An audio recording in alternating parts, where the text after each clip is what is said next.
Nu har vi en lite suveränt möte här med Emil och Anita. Vi väntar på Mark, men jag vet inte om han har någon storm hos sig igen eller något annat som har hänt. Vi ser om han dyker upp. Men Hörs jag bra så förresten? Ja, du hörs jättebra. Emil erbjöd sig att bara prata på lite om just detta ämne. Så varsågod, Emil. Ja, alltså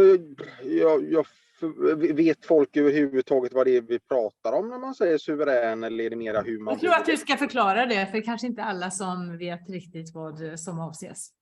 Ja, okej. Ja, men alltså det är inget komplicerat ämne så där, men alla kan ju liksom bara, om man föredrar en svensk definition, så är det bara Svenska Akademins ordbok och så ordet fri, så ser ni ju liksom vad definitionen på fri är, och suverän är ju väldigt synonymt med att vara fri, om man säger så. Så det är väldigt enkelt så liksom att alltså du ska respekteras som fri. Suverän är ju lite mer en titel på frihet, om man säger så. Det är basically shit same. Så ja, jag vet inte, vill jag gå in ännu tydligare på det eller? Vet du, Emil, jag skulle bara säga att jag tror att det är ordet fri. Det är det svåraste ordet som vi har att definiera vad det betyder. För vi är så jädra hjärntvättare så ingen som förstår vad det innebär att vara fri. Man behöver tala om vad det är vi är fri från. Och men det är precis som vi har pratat om. För jag och Kristoffer, vi diskuterar ju det här jättemycket.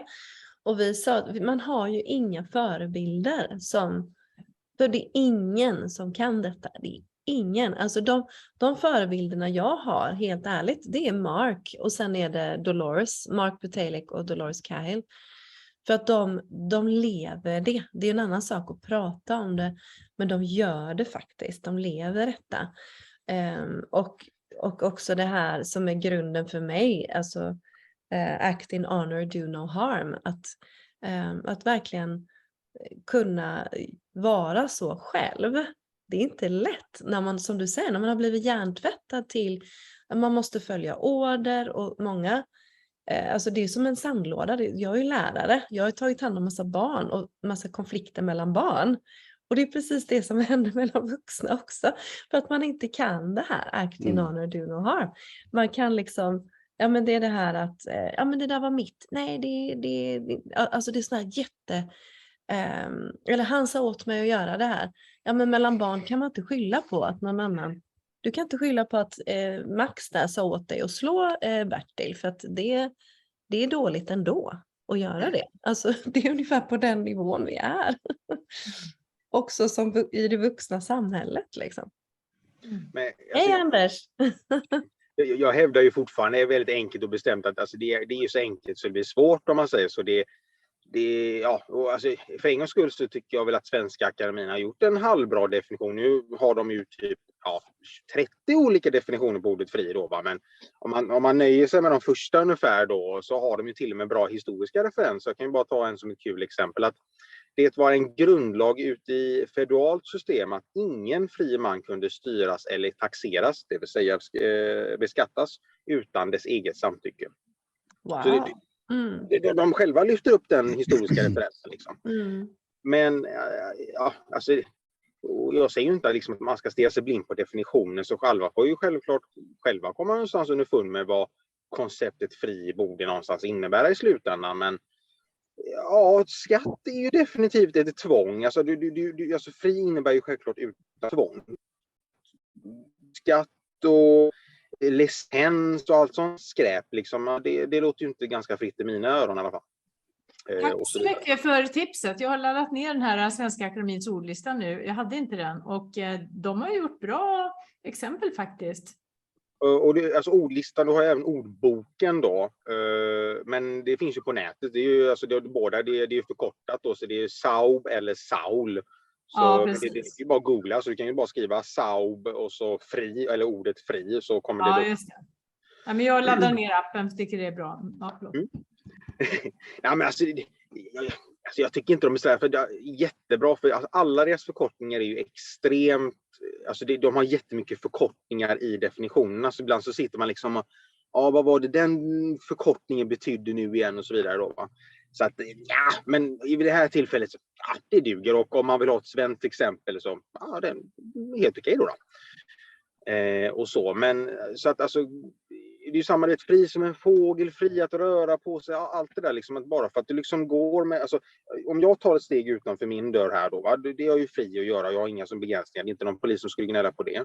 Och samma frihet att jag tar min fot och ställer mig på den grusplätten borde ju vara lika mycket enkelt att göra barn någonstans som helst på planeten, om man säger så länge vi inte pratar typ privat egendom eller något, utan bara allmän egendom, allmän mark. Så att om jag liksom råkar stå vid svenska-norska gränsen och tar samma fot över på samma liksom bit på jorden i princip då ska ju det vara lika enkelt. Men då plötsligt då liksom, ett djur kan göra det, en fågel kan göra det liksom, och hej och hå, men inte jag, för då måste tullen liksom, har du tagit covid-pass och så vidare då. Så att det är ju det vi pratar om, alltså slippa massa trams och så då. Självklart betyder det alltså fri från ansvar. Då kanske man egentligen behöver gå in på ansvarsbiten lite lätt, va? Men sunt förnuft kort och gott, liksom, du har inte alltså medborgerligt ansvar, det är inte det vi pratar, utan bara enkla liksom, att inte skada din närmsta eller din granne eller en annan människa överlag.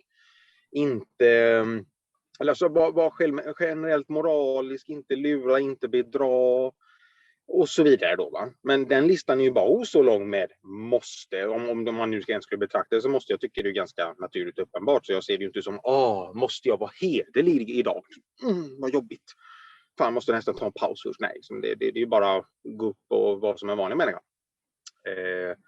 Men sure bacon, måste och tvång då liksom, och så vidare. Men annars är det ju bara, nej, alltså så länge inte du har skadat någon annan människa, alltså är du fri att göra precis vad du vill eller vara en suverän människa. Det är som sagt synonymt. Så jag vet inte, vill ni jag ska gå in ännu mer på det, men jag bara för er som kom på nu, jag vet inte vad som har hänt med Mark denna gången heller. Vi har bekräftat liksom 3 gånger här och han har, allt var klart. Men det är som sagt, han bor på landet och man vet inte, hans uppkopplingar har varit jättekonstig fram och tillbaka. Och det här med tidszoner då, han har koll på att vi... Ja. Nej, det är inga problem. Vi har bekräftat tiden i flera mejl. Men han varnar för att de har haft olika såna här floods, vad heter det? Översvämningar. Alltså vädret har varit jättekonstigt där och då har internet bara försvunnit, så det kan ju vara det som händer igen. Vilken del av Australien bor han i? Vilken del? Jag vet västra inte. tror jag. Är det västra Australien? Ja. Jag tänkte bara lägga till det. Men det här är jättevärdefullt också, så vi kör på så får vi se om han dyker upp, annars så pratar vi. Men jag kan ju bara lägga till det som Annika nämnde, att alltså det kanske känns som att det inte är så himla många som lever suveränt eller verkligen liksom principiellt fritt, om man säger så, men det finns då, vi har folk i Sverige, men man får komma ihåg det liksom att, alltså, och det här är ju så alltid i princip, har ju varit genom historien, att vissa människor vaknar ju tidigare än andra, om man säger så, och vissa gör det långt mycket tidigare än andra. Så att, alltså, ni kan ju tänka bara rent generellt då, liksom, att om vi säger att någon vaknar upp till det här, alltså liksom att systemet är olagligt, du har blivit frihetsberövad, olagligt så självfallet, va? Och så vidare, och du gjorde det för 30-40 år sedan. Det är ju lite annorlunda när man gör det nu då, när i princip nästan varenda kotte börjar fatta att det är ganska, alltså det är så uppenbart nu liksom, så att så, va? Så att alla de som vaknade upp då för en himlans massa år sedan, de har ju liksom tagit de vägarna och de metoderna som fanns tillgängliga och var smidiga då. Så jag vet ju, alltså jag kan väl räkna upp kanske någon hit och dit i alla fall som jag vet att har gått och valt eremitversionen utav frihet, om man säger så. Så de, alltså jag känner igen på rak arm som han heter Henry då, brukar kallas för Henry Suverän, roligt nog. Och han föredrar ju alltså att i princip leva i skogen hellre än att betala skatt, om man säger så. Men det är hans, alltså han väljer att vara stenprincipiell allt som oftast är det sammanhanget då. Jag själv kanske är lite latare, och så det beror ju på liksom, alltså vad ska man säga, möda kontra frihet då. Det är ju en personlig avgörning någonstans, anser jag då, eller åtminstone att det valet får man göra själv någonstans. Och så. Sen så råkar vi ju leva i ett land där alltså man blir ju lite skogsblind, va? För att alltså, andra länder är inte så här komplicerat som Sverige är, om man säger så. I andra länder så liksom, vadå skatt? Alltså inte på samma vis. Du har liksom inte skatt på precis allt. om man säger så. Så det är mycket enklare att komma undan moms om de ens har moms. Det vill säga då, va? Så att det i Sverige är liksom bara lite, alltså det är ju tekniskt knöligare. Det är inte liksom principiellt svårare så. Alltså det är ju inte Mexiko eller det är ju inte, eller Mexiko börjar ju bli ganska bra nu i vissa omständigheter, men det är inte Kuba då. Om man säger så. Så att liksom, här registrerar du ju inte nödvändigtvis att bli skjuten eller liksom nedgrävd utav en korrupt polis, om man säger så. Det är inte riktigt så det funkar här, utan här är ju mer staten generellt korrupt. Så de behöver inte ha maffiapolisen på samma vis. Vi har liksom en annan typ av maffia. Som inte vet att de är maffia. Det är väl den enkla skillnaden. Och så. Men jag förmodar att folk kanske liksom, nog om det låter ju som att vara fri inte är något dåligt i alla fall. Så vi kan ju försöka kanske rikta oss in mot, men hur blir man fri? Alltså den enkla versionen och liksom, enkla, men det är ju att man kör den 100% principiella vägen då, liksom att men kosta vad det kostar vill. Jag tänker inte betala arbetsgivaravgift och liksom nada skatt. Det så gott som är det ju nästan bara gå ut i skogen och så är det grönt ungefär. Va? Förresten, är det någon som, bara så inte jag råkar babbla på för mycket, är det någon som hade någon fråga eller någon som vill inflika något snabbt? Nej, jag tänker, du pratar om det här, att vi alla är väldigt, det är en sofistikerad form nästan av, alltså vi är så hjärntvättade här. Jag tänker bara ta ett exempel. De skickade en faktura på 300 kronor till Mannika för att hon inte dök upp på, vad var det? Något som jag inte ens hade fått med. Mammografi. Ja, någon sån här prov, du vet. och jag skickade då till dem bara att okej, men har vi bokat det här? Har ni en beställning från oss? Har vi liksom kommit överens om och det här? har vi något kontrakt där vi har signat och där vi har beställt det här då? Och det tänker man ju är helt normalt. Alltså du beställer en vara, eller hur? Du ska ju inte tvingas in i ett kontrakt i Sverige, eller hur? Men då får man ju svaret att ja, men man har bestämt att alla kvinnor över 40 ska då åka på mammografi. Som att det ungefär är universellt bestämt, förstår du? Så jag har ju skickat mejl fram och tillbaka nu. Men det går inte in hos de här människorna som inte förstår vad vi pratar om. Utan det är mer, alltså okej, nu är den där fakturan borttagen, för förmodligen har någon tittat på det här och sett att okej, här är någon som är jobbig, skrota den, för det är inte värt 300 kronor. För det handlar alltid om hur mycket pengar handlar det om. Det har jag märkt i alla fall. Bråkar man om exempelvis vi säger du blir stannad, en polis ser att du inte har bälte på dig och han är ensam. Och jag säger att ja, du har fel, jag hade ingen bälte. Att gå in i fight och skicka mig till tingsrätten för 1500, det gör de aldrig. Men kommer vi upp i 10 000, alltså andra prisbasbelopp, då kanske det är värt pengar. Så hela tiden är det en fråga om hur mycket. Men vad gör vi med de här människorna som är så hjärntvättade att du liksom, det är första line of defense för djupa staten som jag menar på. Att man tappar liksom hoppet där. Hur skulle du säga, Emil? Hur hanterar du det? Ja, alltså jag tar ju klienter som har alla möjliga olika typer av liknande fel då. Det är ju bara val av myndighet som fel insert myndighet liksom. Och det är ju så att säga, alltså, så i mångt och mycket, inte för att förelämpa varenda jävla statlig anställd, men alltså när du är på liksom, alltså, ta i telefonnivå eller ännu mer enklare, alltså du sitter i kundtjänst och så vidare. Alltså de människorna kan bokstavligen ofta inte någonting. Alltså de kan inte sitt egna regelverk ens första sidan, om man säger så. De kan ingenting. Så alltså, vi kan ju ta vilket transportstyrelsen. Jag kan nästan slå av dem alltså att alltså, när de får det jobbet, alltså ta samtal och ändå kunna svara på egentligen viktiga frågor som hur du gör ett ägarbyte. Alltså de får ju bara en post-it-lapp förmodligen, alltså en laminerad liten lapp där det står vad de ska kunna. Ja, och sen så stannar deras kompetensnivå med den laminerade post-it-lappen. That's it liksom. Så att för det första får man ju komma ihåg att alltså, när man ringer och frågar om någonting till myndighet, så det behöver ju inte vara rätt. Alltså det närmsta svaret du kanske får, det är ju att det här är åtminstone förhoppningsvis deras officiella inställning till frågan då. Alltså det är den generella officiella. Men så om man stöter på någon som är alltså genuint korkad.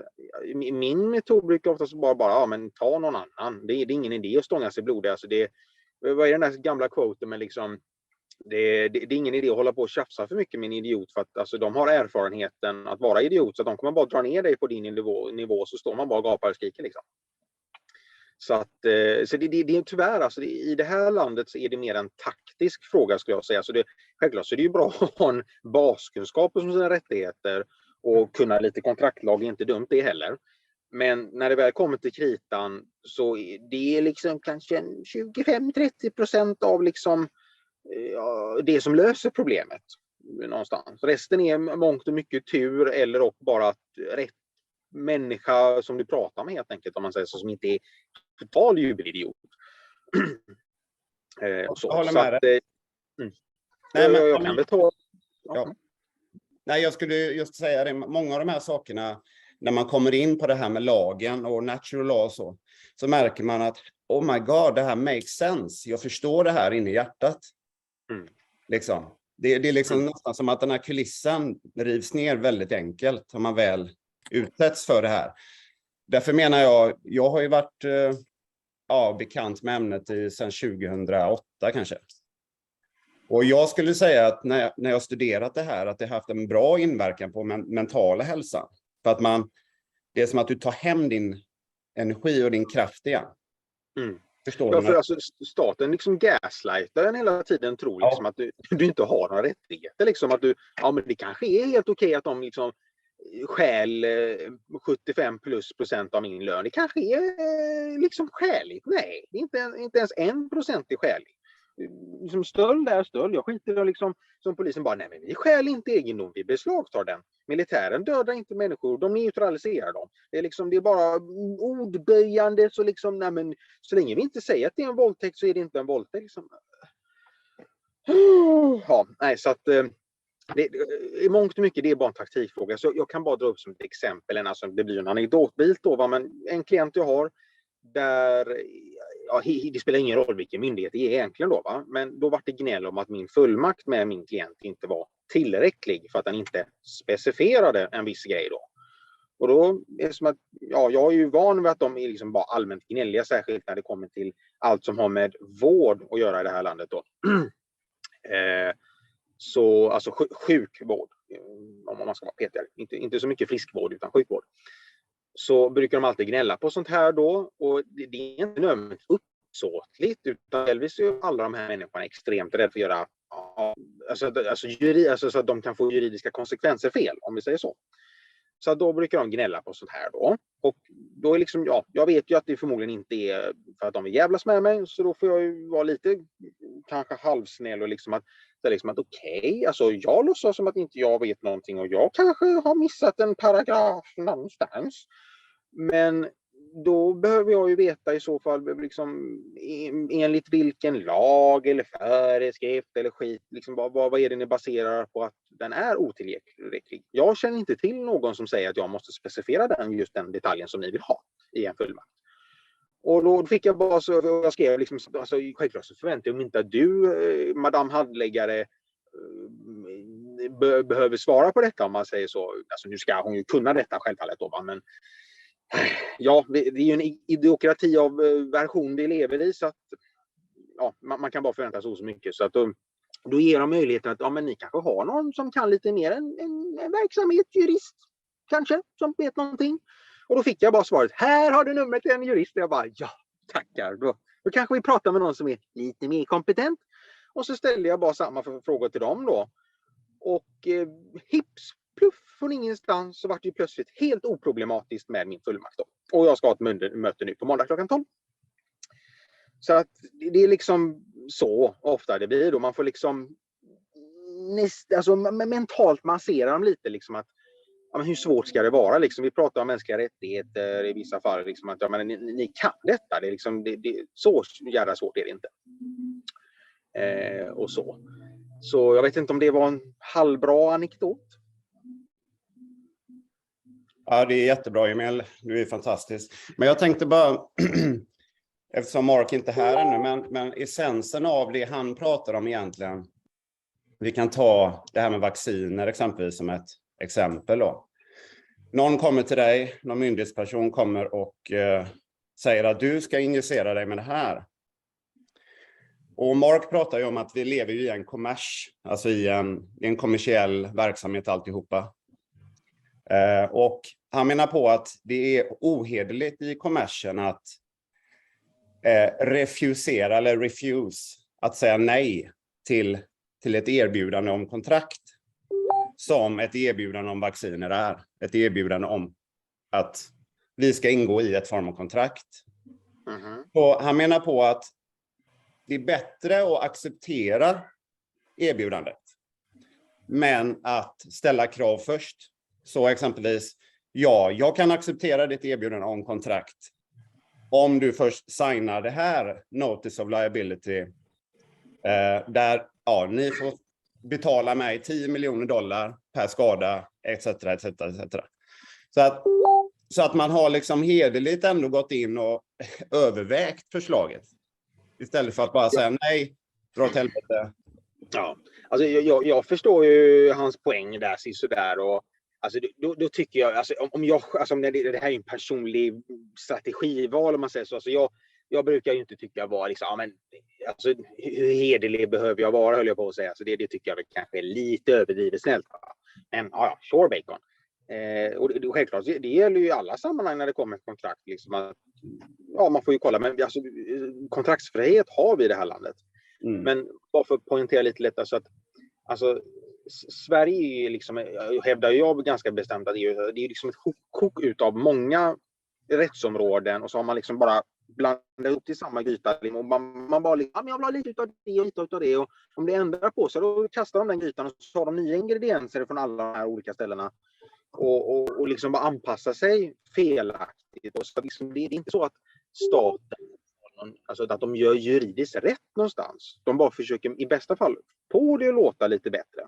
Men det är det inte, och det är inte svårt att bevisa. Alltså, men ja, då får man gå in på varje specifik bil, och då kan jag ju peka enkelt liksom, men just den grejen de hävdar där, det kommer ju egentligen kanske från det lagrummet, och det passar inte egentligen i vilket fall som helst, för att det gäller inte i det där sammanhanget, och så vidare och så vidare. Så jag brukar ju oftast liksom, alltså om jag ska bevisa staten fel, då föredrar jag ju bara peka på grunderna, alltså grundkoncept inom lag. Och 99% av tiden så följer de nästan inte en enda jävla en utav dem. Så när det kommer ett kontrakt, för första så har du ju rättighet att tacka nej. Det är ju nummer 1 då, men sen hipp som haver. Och det är också en enkel logiktest liksom, att kan en läkare tvinga dig att sluta röka? Nej. Kan en läkare tvinga dig att börja röka? Nej. Så han kan varken tvinga dig att göra någonting bra eller någonting dåligt då. Okej, så då har du ju rätt att göra både och, med andra ord. Ja. Finns det någon medicin som de kan tvinga dig i det här landet? Nej, inte egentligen. Alltså, om du vill tacka nej till både morfin och cellgift och God knows what liksom. Du får tacka nej till precis allt. Och vi vet ju alla att rökning inte är bra för andra. Likförbannat så kan du inte tvingas att sluta röka egentligen då, va? Du kan inte tvingas att sluta konsumera alkohol fast när du kanske är en odräglig person när du gör det. Och så vidare och så vidare. Det finns. Mark kommer på en här som helst. Så att kul. Kristoffer, får bara ställa en liten kort fråga. Du sa att det är bättre att köra oren accept då, som det kallas för i avtalslagen.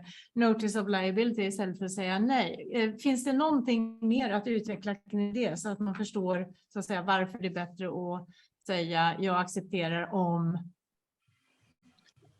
Ja, men jag tänker rent, alltså vi kan ju höra från Mark, han verkar komma på här nu. Men att om en arbetsgivare kräver dig för att du ska arbeta, för att du ska ta de här vaccinerna. Men om du inte säger nej, då har du inte vägrat det. Okej, så det är lite mjukare då, att man visar sin välvillighet och sin samarbetsvillighet. Ja, men det betyder ju inte att även om man säger så här, ja, jag kan skriva på det här och ta det här vaccinet om du betalar mig 10 miljoner för om jag blir skadad. Alltså för det första så kommer de aldrig skriva på det. De kommer inte ens signa det kravet med deras egna signatur. Så det betyder inte att man ska gå och vaccinera sig ändå. Men Men jag tror att det sättet att göra det på i alla fall kan få arbetsgivaren att lägga ner kravet. Om man gör det. Alltså kommer jag på nu här också, då kommer man ju närmare lösningen på gåtans lösning om man säger så, när man säger det. För man kanske får folk att börja tänka också och människor att fundera på varför de inte tar sitt ansvar och att fler kan vakna. Ja. Det är inte bara det heller, alltså, men det är ju så brett. Alltså de hävdar ju liksom att men du vill möjligt, alltså de vet ju knappt själva vad fan du ska ha vacciner till, men förhindra sjukdom kanske. Det kanske är något åtminstone de skulle hålla med det. Och så. Men vad heter det? Vad fan, det var en som ringde mig så jag tappade tråden lite. Ja, alltså alltså åtminstone så liksom, men det är liksom för att förhindra sjukdom, okej. Det kan ju finnas andra lösningar på det problemet om man säger så. Så det är ju inte bara liksom att liksom, här har vi en produkt och du liksom, vad krävs det för att du ska acceptera den produkten, utan liksom, men vad har ni för andra produkter då? Jag kanske inte just vill ha det vaccinet, jag kanske bara vill ha alltså intravenös C-vitamin som exempel. Varför just bara den? Och det är ju hipp som har väl liksom att alltså jag har ju rätt att välja en objektivt sämre produkt i vilket fall som helst. Så att om deras liksom superproblem är liksom att vi vill att du liksom du borde verkligen för dina bästa liksom köpa just den här produktbeskrivningen vi vill ge dig då, så säger man liksom men nu tycker inte jag om färgen blå på min BMW, så jag vill ha färgen röd även om den kostar mig mer pengar kanske, eller vad fan nu de gnäller om. Eller liksom om du väljer den motorn så är det liksom sämre alternativ, det kostar mer bränsle. I don't care. Jag vill ha den. Och om inte ni liksom accepterar, då kan jag gå till en annan läkare som respekterar mitt val av felaktighet liksom. Vill ni ha mina pengar eller vill ni inte ha mina pengar?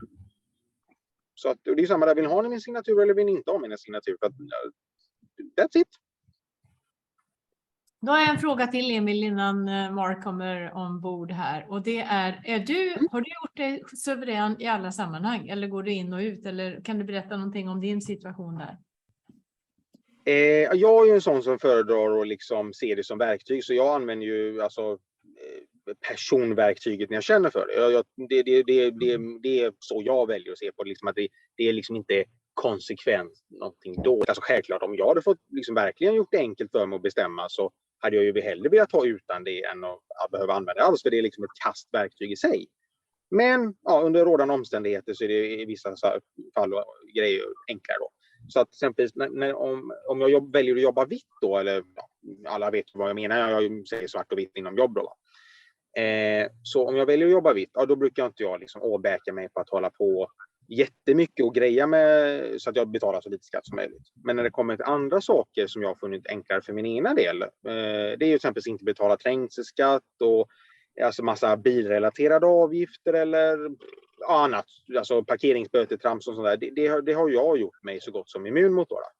Så, men om jag ska vara liksom Peter då, så här, från ett principiellt perspektiv, men då bör man väl kanske egentligen då alltså avsäga sig allt det där vansinnigt då. Men, så det är ju inte tekniskt svårt att ta bort ett personnummer eller någonting liknande om man säger. Så det är inte svårt i alla fall, är det inte. Mark, are you here with us? Hello. Can you unmute him? Unmute him. Yes, I'll be there in a moment. I'm sorry, I'm just setting up my lighting. Just one moment. Okay, we're so happy you're on with us. Yes. Finally. This is a small Swedish team. So Emil has just been talking. He's really one of the foremost here in Sweden with natural law. So we had a little chat with the team here while we're waiting for you. Vad sa du, Anders? Did you say anything, Anders? I was just asking if this was recorded for the public. Yes. Yes, okay. Not for the public, but for our closed group in New Earth Scandinavia. So it's just coming up there. It's not going out publicly anywhere. Okay. Mm. Yeah, so that picture is good. Is a good example of freedom with the white dove and the hands. We're speaking about how to define freedom, liberty, freedom, maybe more. Yes, yes, for sure. Emil, are you still there? Oh, there you are, Mark. Hello, Okay. Mark. Hi, Sorry, I'm Hero. I came in because the screen would be much better here with the computer. Oh, But thank you so much. when I did Sweden is 1 hour different than. I checked with CET time, and we're 9 hours ahead of you. Oh, that's strange. So Because yeah, that's maybe why I thought I maybe still. you had the GMT time because they are 1 hour before. Always Okay, my We are- apologies. I have the wrong at time least then. no floods and storms or anything today then. We are in Central European summertime right now, CEST.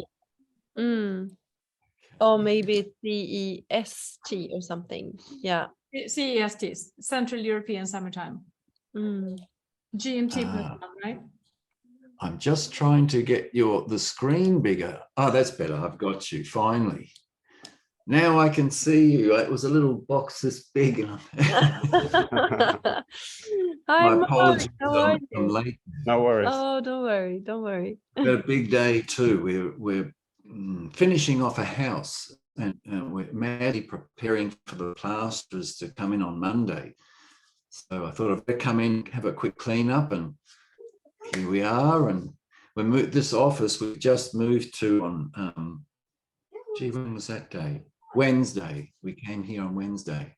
So we have things scattered everywhere at the moment. So anyway, we keep Thank the you show for going.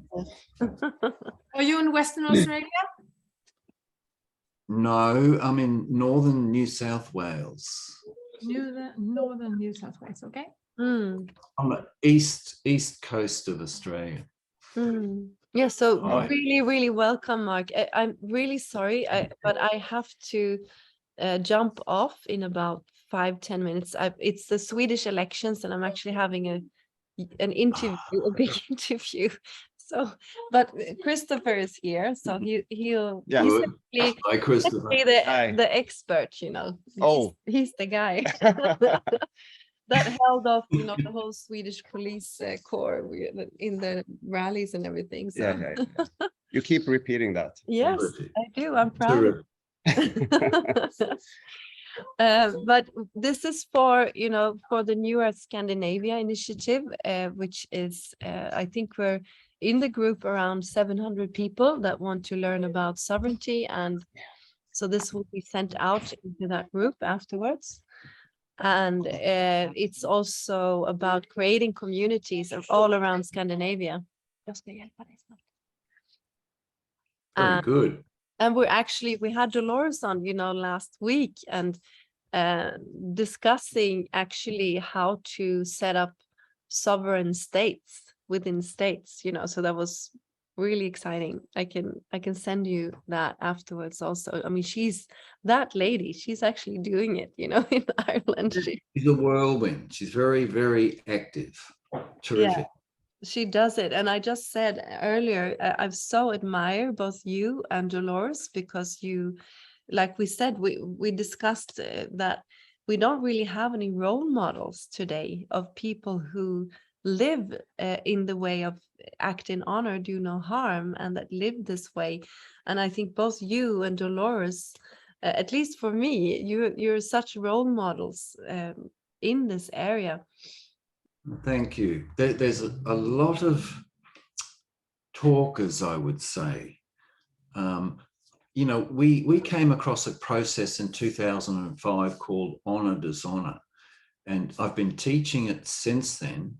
But what I see, you know, there are other people who will say to you that we do things in an honorable way, and then they go and stab you in the back. And it seems like people hide behind this banner called honor. And when they bring it to the forefront, They're trying to sneak under your guard so that they can get the knives out behind you. I'm not saying necessarily me personally, but I'm saying when they're out in the market, they're using this process, this honourable process, to do things that are not so honourable, and it doesn't work. People get into trouble, and courts can level that very quickly. Courts can sort out honour from dishonour very quickly. So, people need to step up and do things right with the right intent. I don't know if that's coming clear, but how long have we got, by the way? Because I don't know how long I've got, so we I said can around 1 hour, 45 minutes, but that's lots yeah. of time. So we have any time you have and want, actually. Like I said, I have to run to the interview, but Christopher's going to be here and the rest of the people online. So I can be guided by Chris too. He might have something that he wants to know about, and I can go into detail with. But I have thousands of questions, but I want to keep it simple today, maybe, and give the foundations for the people who don't know about this kind of stuff. So, yeah. I have a comment, if I'm allowed. I agree totally with you here, Mark. And for me, it seems like many people, they are using the sovereignty to come away from responsibility.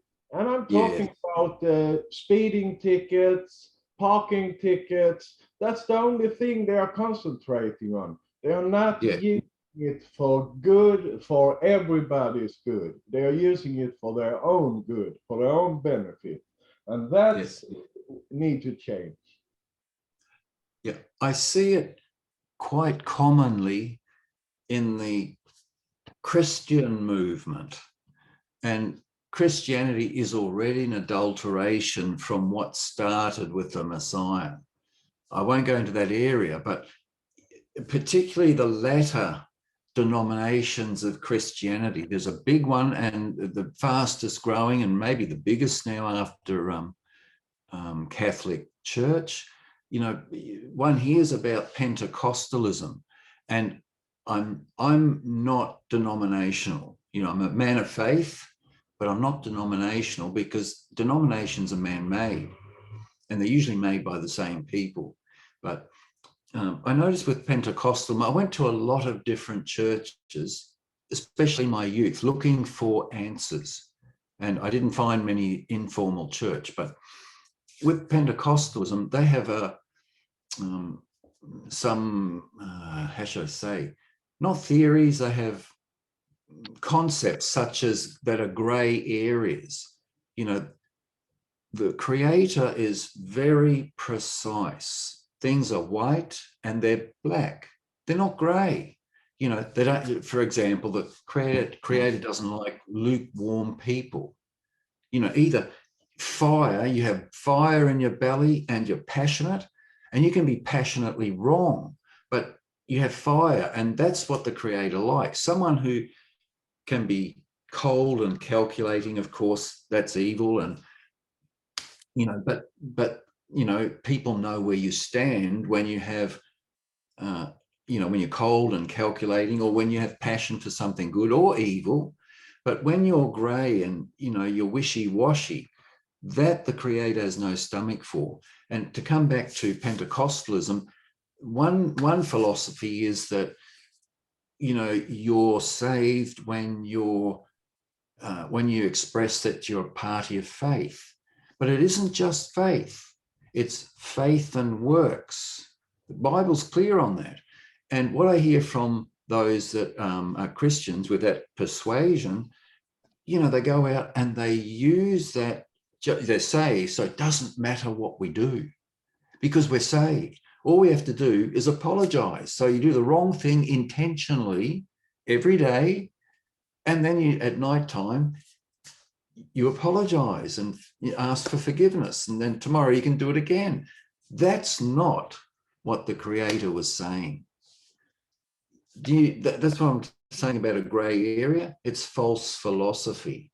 I'm not having a go at any denomination as such, but they have that as one of their philosophies.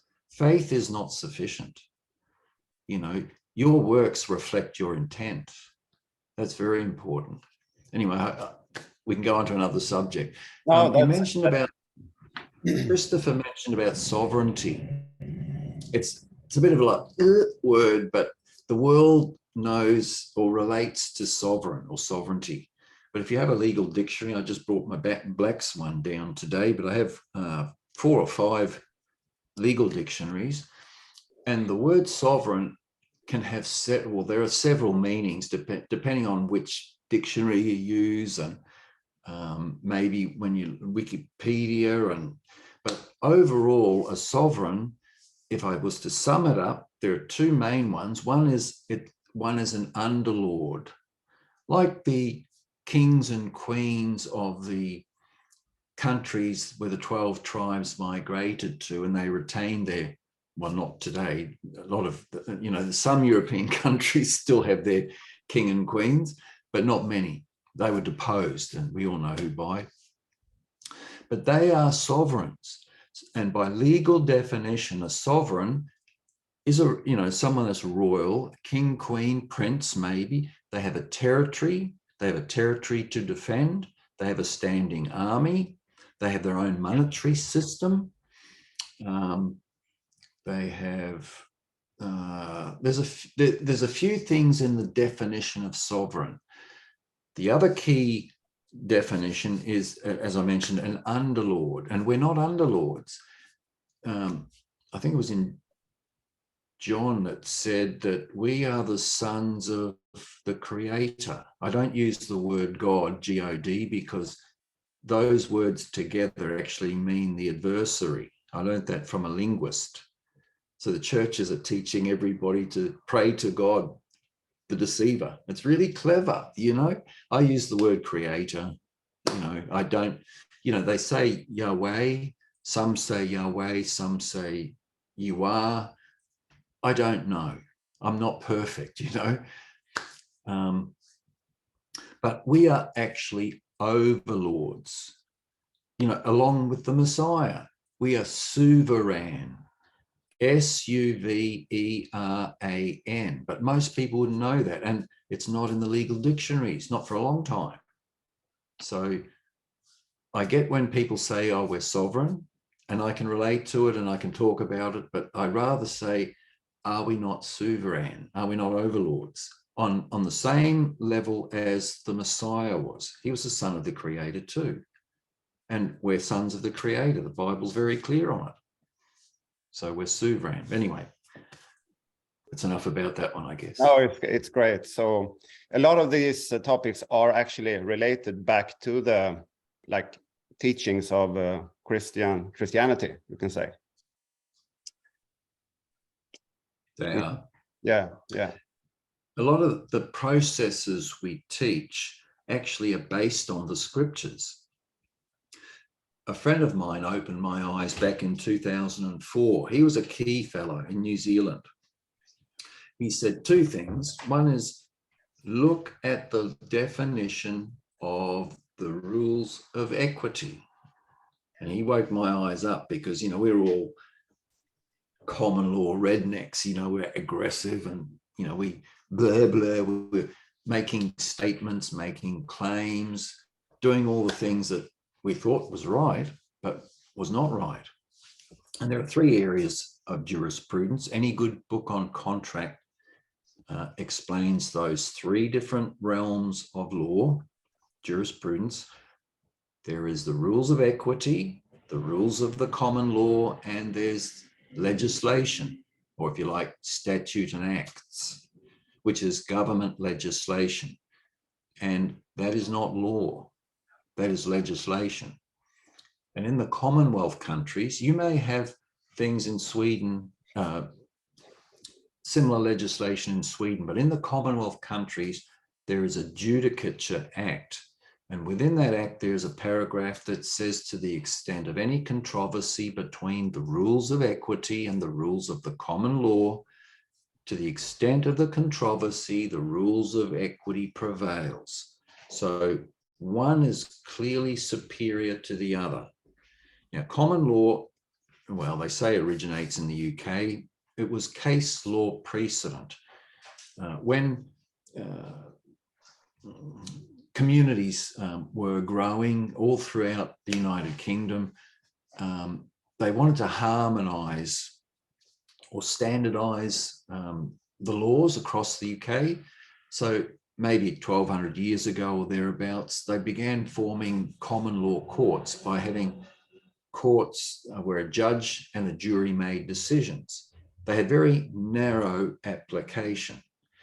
So legislation came about more recently because it had much wider application. But common law is simply case law precedent. A judge makes a decision, then it can apply to somebody else if they had the same circumstances. But if they have something, some other element. Can I just ask you, common law countries, what do you mean? They're countries that have, they're essentially man-made laws, but the laws are actually judgments, formal court judgments. A judge at, in Australia, we have state courts and we have federal courts. Some countries only have one tier of courts. So how about Sweden? I haven't looked, but you don't have states within Sweden, do you? It's just the country. But you may have several tiers of court. Yeah. Would that be right? So those different levels, they make judgments, and those judgments can apply. Other people can use those judgments in their own case if it's relevant to helping or assisting their case. So that's what's called case law precedent. When there is a court judgment, you know what the judgment is and you know what the reasons for that judgment is. And if you've got your own case and it's similar, you can refer to a previous case. That's what's called case law precedent. And that's what the common law is. It's about case law precedent. Whereas legislation is far more widespread and throughout the courts. But legislation doesn't apply to a man or woman. I know of two judgments in America. Cruden versus Neal is one of them. That was 1796. It's an old one, but it's still valid today. And essentially what they say is that man, and when I say man, I don't mean necessarily man, I mean mankind, men and women.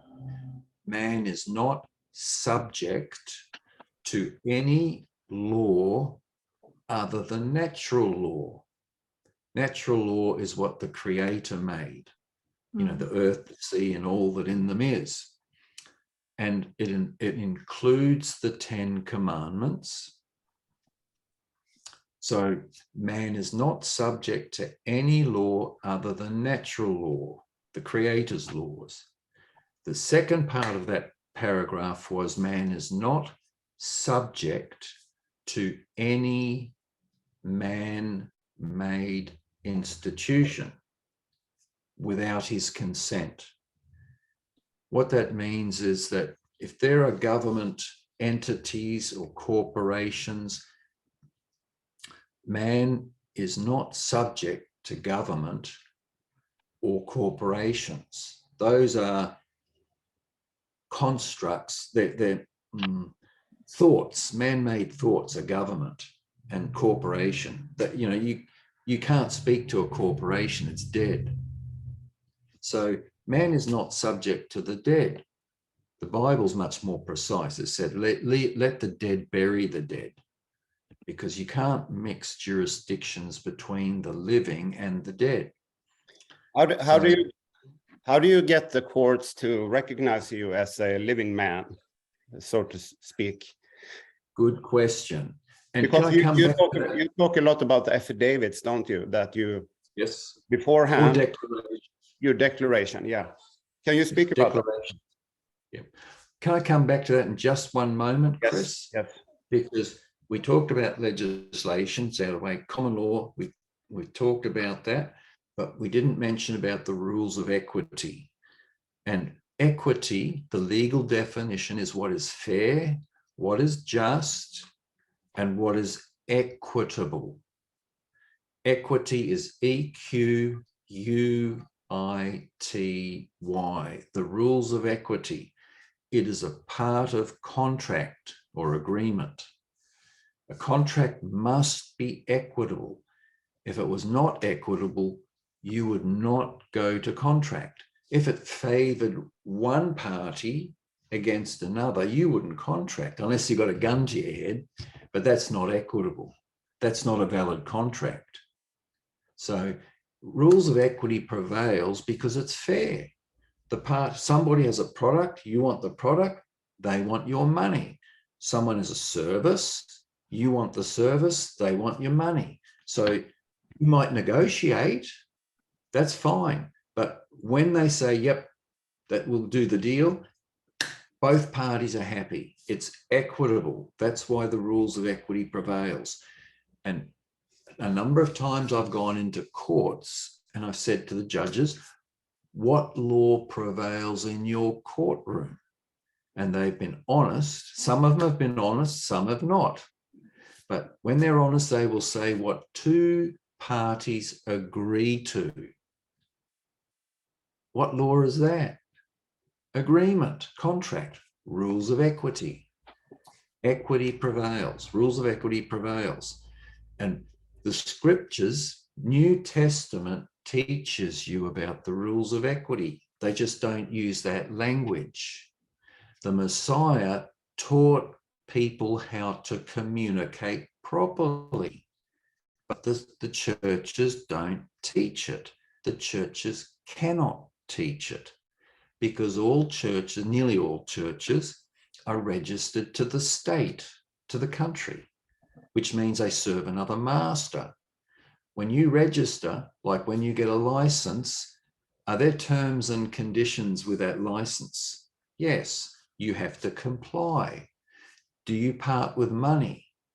That's the consideration to go into contract. So a license is a contract and you must comply or abide by the contract. When you breach the contract, like if you do 150 kilometers per hour in a 100-kilometer zone, you've breached the contract and you're penalized with an offense. They send you an infringement. That's the penalty for breaching the contract. So rules of equity prevails. So I hope I've wrapped that up. That you can, if you do a Google search or DuckDuck search on rules of equity, there are many, many, many links. And it's very informative and very educational. And it applies universally, every country. So yeah, that's also where we maybe want to take this, is what is universal and what is working everywhere, because people get confused when they hear about natural law, common law. They start procrastinating and they end up nowhere. common law is the law of the land. Oh, sorry, I just heard that. Now I said, can we finish up the question about the equity? Because I raised the hand. I don't want to lose my thoughts here. I'm sorry, I didn't see that you raised your hand. Sorry. Okay. I can maybe say it now, because equity, that is what we are doing within SPLS Pro in England. And the most beautiful thing with equity, it is your honor, you know. Those who seeks equity must come with clean hands. Right. That's the most important thing in this. That's what I want to say. Thanks. Go on, Mark. Thank you. Beautiful. we know now that rules of equity prevails. Why is this so important? Like you asked the question, people get confused. They constantly lose when they're in court or out of court because they think common law has all the answers. It has some answers, yes. It doesn't have all the answers. Not everyone who's harmed can get a remedy under the common law. Under rules of equity, anybody who's harmed can get a remedy. Sorry, can I just ask a question? What would be the Swedish translation of that word, equity? I don't ask you now. I can look it up for you. And I have looked it up already. I'm just wondering if it refers to rättvisa or is it I mean, do you have a word for it? Emil och Kristoffer och Anders. We can check that up. Meantime, we can let Mark just continue. Oh, sorry. I thought you know what we're speaking about as you were commenting on it. Sorry. It will be similar to what is fair and what is just, because that's what equity is, what is fair and what is just. Now, the reason common law doesn't always get a positive result, and in court it can be gesamt. Gesamt means it can be beaten or overturned, or how should I say, gesamt. You have to look up gesamt too then, but it can be beaten. You know, it's not strong enough, is because you don't achieve an agreement. Many people, when you go to court, for instance, or when you even communicate, when you talk to someone, people are taught to argue, or people are taught to make a submission, especially in court. A submission is to make a statement. And because the Bible is very clear, it says the truth is established out of the mouths of 2 or more witnesses. Is that right? Has anybody there read the Bible, the Old New Testament? Oh, am I still there? Yeah, I will hear you, Mark. Continue. Yeah. Okay. Well, the English Bibles, they will say that you cannot tell the truth. The truth is established out of the mouths of 2 or more witnesses. And you are not 2 people, you are 1 person. So when a judge says to you, make your submissions, and you make your statements, and then they can look at it, they can decide whether they accept it or not. You're vulnerable. You can lose. And this is common law. Blah, blah, blah, pleadings. You know, in court, you plead, make statements. Well, with equity, rules of equity, you apply concepts of contract. For instance, how do I get an agreement in court so that I win 100% of the time? Because the Bible says you need 2 witnesses. Me? What about your opponent? I ask my opponent a question. Are you claiming this or that?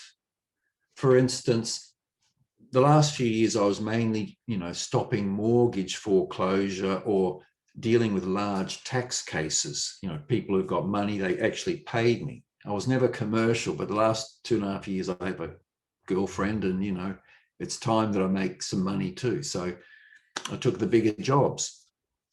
And I asked them the question, are you claiming that a promissory note, which is a form of payment, just like cash, you have cash over there too, are you claiming a promissory note is insufficient to discharge the liability to pay the debt? And the lawyers are quiet. Now, principles of equity, the scriptures say that Peter was tested 3 times and failed before the cock crowed. The Messiah said to him, you're going to deny me when they come for me, and you're going to deny me 3 times. And on the 3rd time, a cockerel will crow. That's like a rooster. I don't know if you know the language. A rooster, a hen, a chook. You know, they're birds. And a rooster crows, or a cockerel crows. And Peter said, no, I'll never deny you. Anyway, it happened. He was tested after the Messiah was put on the tree. Peter was tested. They said, oh, you're one of the followers. He said, no, not me. I'm not a follower. Tested him 3 times. And then he heard the cock crow. Well, the courts, that's equity. So when you ask your opponent the same question, because he didn't answer, when you ask this 3 times, you ask the same question. When he doesn't answer the 3rd time, now you have to look at the legal definition of the word silence. It's intentional action to deceive and mislead. In your language, of course, in Swedish, you will have an equivalent word for silence. Well, when your opponent doesn't answer 3 times, you reach an agreement by assent. A-S-S-E-N-T. That's an unconscious decision to agree. So assent, you have an agreement. So now that you've got an agreement, you need the court to make the ruling on it. Your Honor, he just agreed with me by default, 3 times he was silent, that the promissory note we delivered for payment was sufficient to take care of the debt. When can we have the court order? Not, you have to make a court order. I demand you make a court order. No, we have no authority as men and women to tell a corporation what to do. Otherwise, we are drawn into the corporation, because there's a maxim of law that says if one thing is adulterated, then all is adulterated. You can't mix apples and oranges. In other words, if you're a man and you do something, you do business with a corporation, you subvert your status to a corporation. No, don't do that. Don't make a claim in court. Don't order anything. You just need to ask the question. We have agreement, Your Honor, that they say there is no debt. The promissory note was sufficient, or whatever other issue there was. They agree that they didn't have jurisdiction. You know, you set them up to fail. When they don't answer, when may we have the court order in favor of whichever side you are? And what they'll say is either, oh, we'll adjourn this and we'll have it in the afternoon. That's fine. Or they might adjourn it. They might reserve their decision. But at the end of the day, you'll get an agreement in court, but not by making statements. You must ask questions that the other side refuses to answer. And why they don't answer is, if they answer, they will agree that they had no jurisdiction, that there's no case, but they'll never admit that. So they'll just be silent. That's good enough. That's why rules of equity prevails. It's following the principles of the New Testament. When the Messiah was asked questions from the Pharisees and the Sadducees, they were the lawyers of the day. And he would say, when they made claims, he would say, so you say. In other words, prove your claim. You're allowed to ask them to prove that. They're the ones making the claim. Who bears the burden of proof when a claim is made? The one who makes the claim. That's why we all, as men and women, should not make claims. I like to poke. I poke people. I try to get them to make a claim. And when they make a claim, oh, really? Do you have the evidence for that? Oh, what do you mean? No. Don't try to evade the question. You made a claim that, you know, I live in Queensland or I live in New South Wales. They're corporations. I'm just giving you examples. You know, I live in Sweden. Really? I live in Sweden. Do you have evidence for that? What do you mean? No.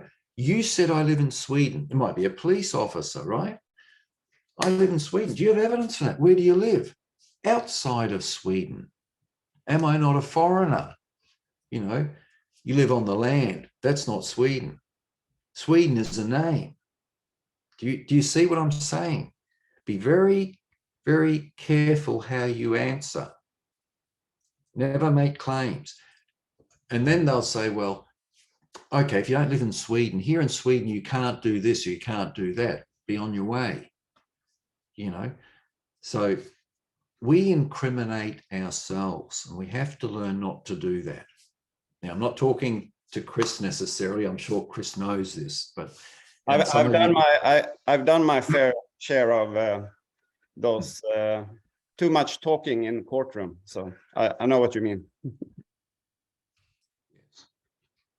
Much better to ask questions which they need to answer. And if they don't answer, they default. It's a commercial default. And you can tell them that. You didn't answer, that's a commercial default. And when they don't answer the same question 3 times, oh, you defaulted 3 times. Do you realize I now have the commercial energy to answer for you? Do you realize that? And you're guilty, not me. Or you've admitted you don't have jurisdiction. So why are you bothering me? Or whatever. Could I ask you a question? Could I ask you a question? Sure. How do you relate to this with the sovereignty yourself, for your own physical man, blood and flesh? How do you use the sovereignty? Would you say you're applying it 100%, or do you move inside or without the persona, or the how do you apply this knowledge on your personal private life? Just in day-to-day communication. Not so much with maybe family and friends, because, you know, they might think you're abnormal, not normal. We say abnormal, not normal.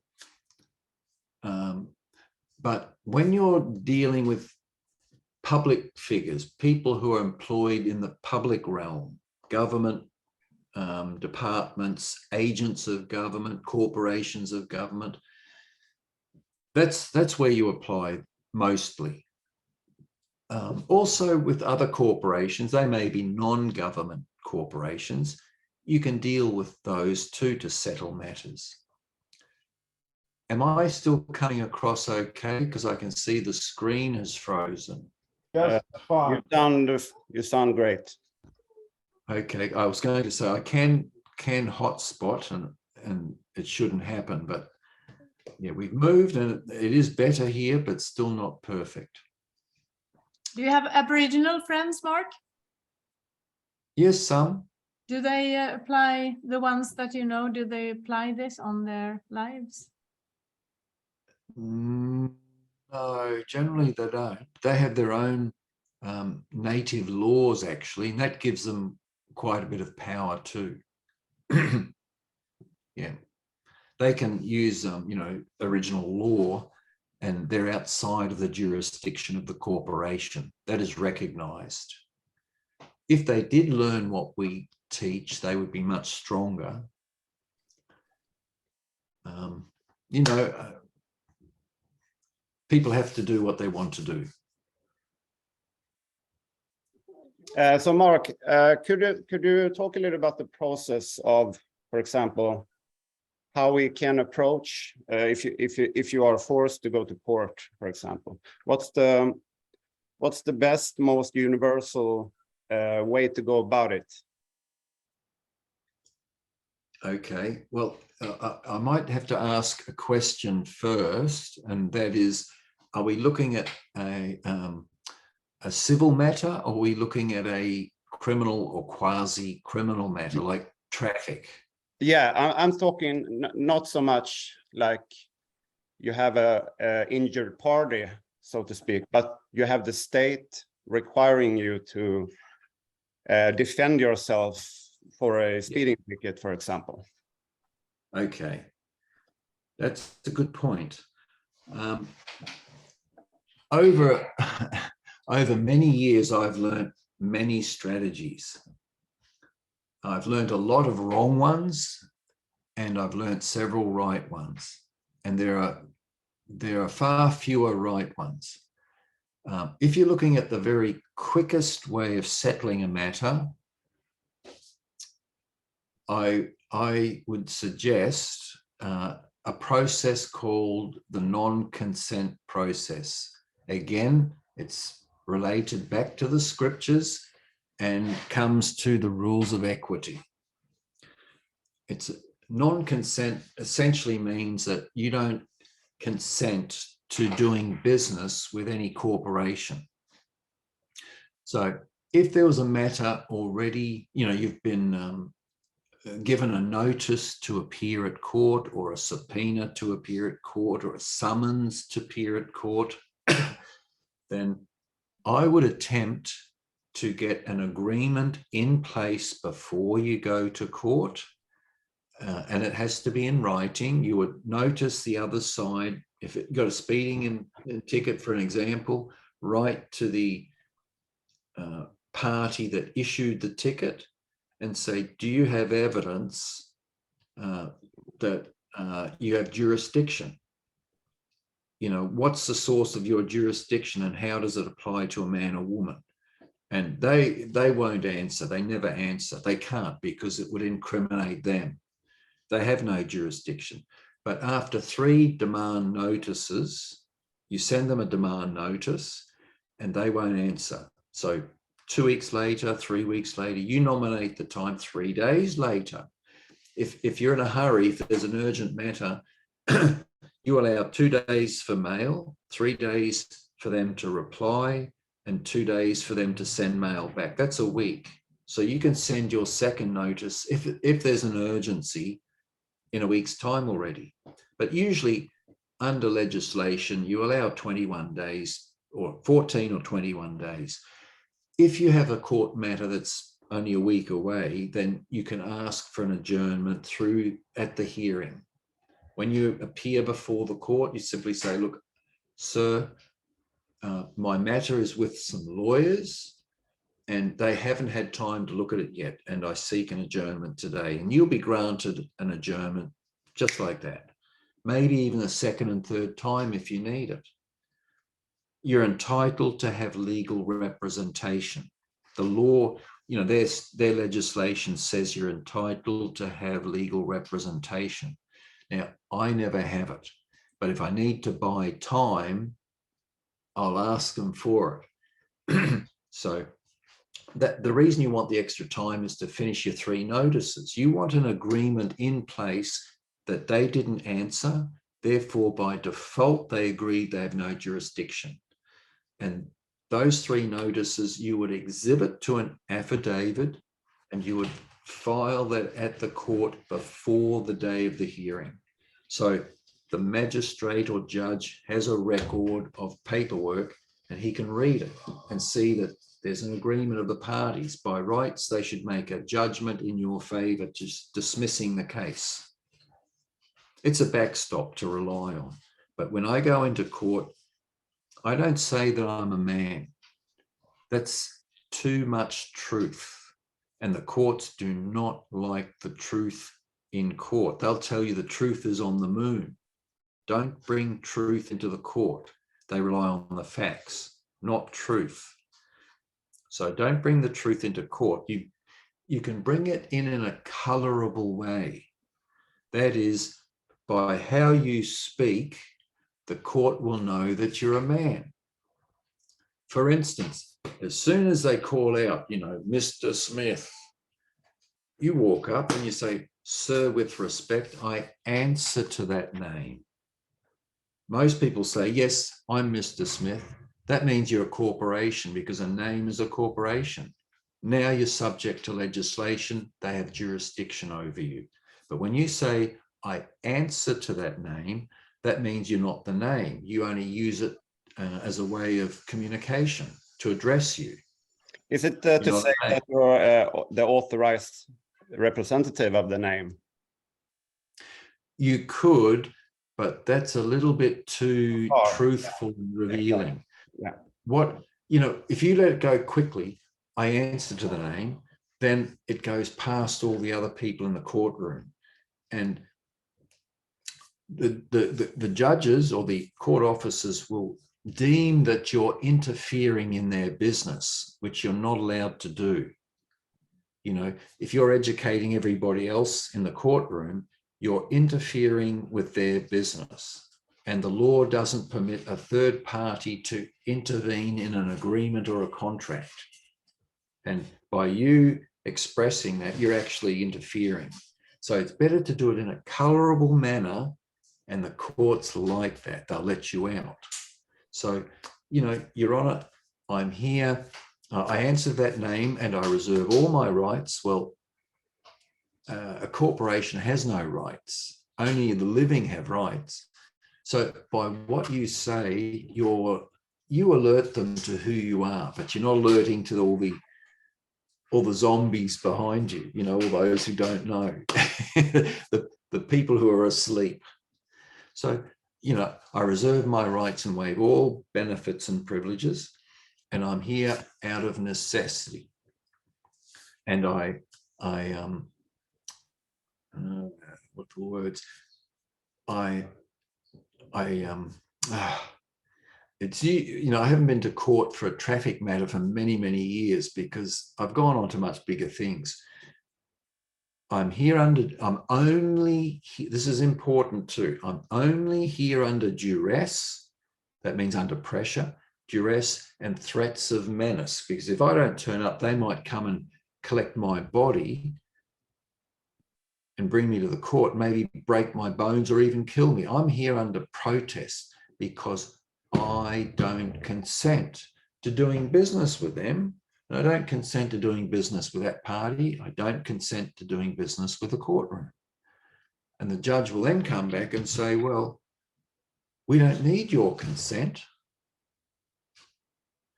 That might be and that might not be. That's how I reply. They do need your consent, but I don't argue. Argument is a dishonor and it's a commercial default.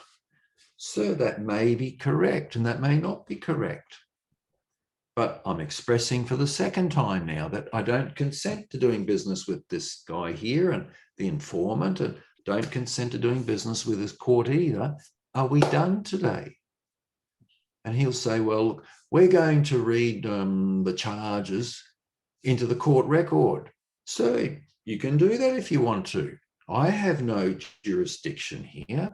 I have no interest in this proceeding. And for the third time, I don't consent to doing business with them or them or them, and I don't consent to doing business with the court. And I'm only here out of threats of menace, and I protest. About 50% of the time, the magistrates will say, well, look, there's no evidence of the charge. You can go. Psh, gone. The other 50% of the time, they'll say, we're going to adjourn this case and you'll have to come back at 2 o'clock.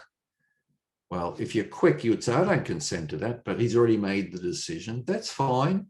So in the afternoon, there's nobody else in the courtroom because they're all gone. You know, most traffic things are heard between 9 and 12 o'clock in this country. I don't know about Sweden. It might be similar, it might not. But at 2 o'clock, there's nobody there except you. And he'll say again, well, what pleading do you want to enter today? Guilty or not guilty? Well, if you enter a pleading, you are participating. And therefore, you're a person, not a man or woman. So I say, well, I'm sorry, but, you know, Your Honour, I did say earlier, and I'll have to repeat myself, that I don't consent to doing business with that party and that party and that party. I don't consent to doing business with a courtroom. And they'll say, well, look, at lunchtime, I had a talk with the prosecutor and I could see they didn't have any evidence, and they've agreed to withdraw the charges. You may go. So it may take 4 times, sometimes 3 times, sometimes 4 times, and then it's gone, it's done. That's the easiest one. There are other ways, but you know, how long have we got? The traffic jam is or ticket is much not so relevant today, but I'm curious, what has happened during COVID? Have you gotten a lot of requests of help for when we talk about forced vaccinations and stuff? So what can you talk a little bit about that? What has happened?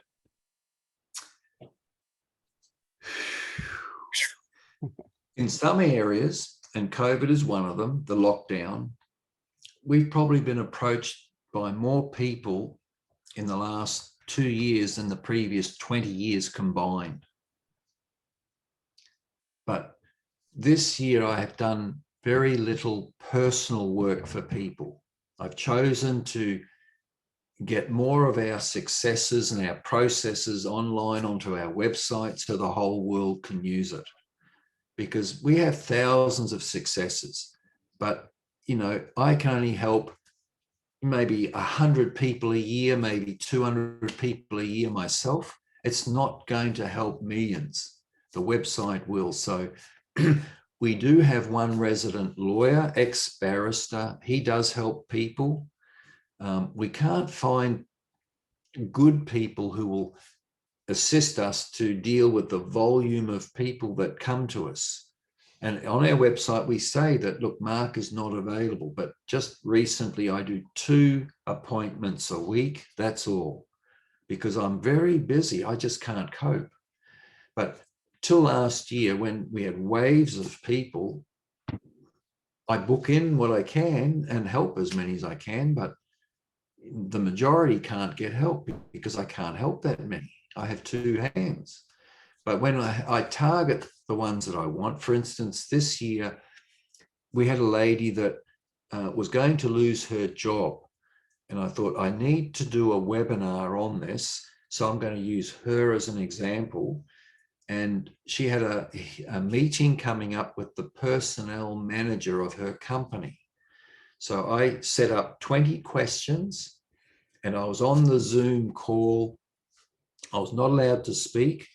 I gave her some preparation, but I told her you must ask every question and you cannot go to the next question till you've got an answer. Anyway, she was pretty good. She asked every one of those 20 questions. Those questions are designed to set up the company so the company fails.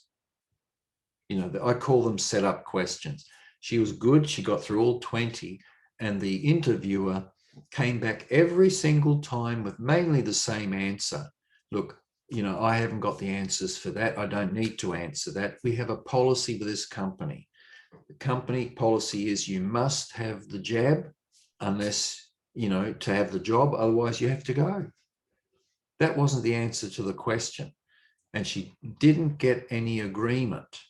That was a fatal mistake. She should have asked the question 3 times before going on. And she didn't, but she was new to it. You know, I don't expect people to get it right the first time. This takes time to learn. Anyway, the outcome of it was, she said, well, you haven't answered any of the questions. And either, if you want me to have the jab, I'm prepared to do it when you provide the evidence that it won't harm me and that you'll sign a waiver, you'll sign a statement taking full liability for any damages or death that occurs to me. And we prepared the letter for them. So she took that to the CEO of the company, but they adjourned the meeting for I think 2 weeks from memory. And I wasn't on the next one. I wasn't allowed to be. And I think they realized that, you know, where she got it from. But, oh, am I still there? Yes. Oh, good. Okay. she came back to me later. They had a choice. They could continue to employ her, or they needed to pay her out a sum that would compensate her for the loss of cash flow for the next few years, because she planned to work for them for around 5 years. So we gave them an invoice for the amount that they would have to pay her if they wanted to sack her, let her go. So the end result was they did sack her, but she did get a payout. And I don't know the amount of it, but she was happy enough to accept whatever the offer was. So they were going to sack her anyway. So she would have come out with nothing. So it was a partial success. When you hold your position, that's what I call asking the right questions, you should get compensation. Now, she might not have got the full amount that she was wanting, but it was her choice to accept it. But I did say to her, if you want to make it work, then we can put it somewhere where you have a cash flow for many years on the amount that you got paid on. So we used that example to do a webinar on, and we had a lot of people approach us that they wanted me to help them, but I don't want to do individual jobs anymore. I want to do things that I can impact the entire world.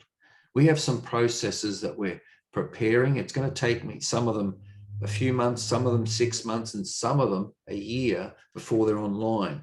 But this website is going to blow the world to pieces. If the whole world follows what we're going to share, then we can help whole countries. Is it still on solutionsempowerment.org, or is it .com? It's .org. .org.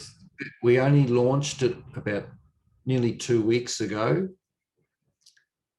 and we've ironed all the bugs are ironed out now. So, but there are other processes that my tech has to build behind the scenes before it goes on there. We have a lot of things we're going to be putting on there. But, that's why I don't want to do individual jobs, because I can't do everything. But you also want people to be empowered, to take that process to themselves, right? Well, we do. And the thing is, I think I can do a more effective job by doing webinars on each subject matter, putting it online, and people can see what we say and what we do. And then there are always documents that support the successes we've had. I don't get successes just like that either. Especially with big jobs, like when you stop people losing their homes, or councils wiping, corporations cleaning people up. Usually a job might take that much amount of paperwork. It might have occurred over months or many months. Sometimes they're short. In 2017 and 18, I intentionally spent time, instead of doing all these big piles of paperwork when I deal with major jobs, I said, get on the phone, make an appointment with your adversary or the other party, and tell them we want this settled at a meeting.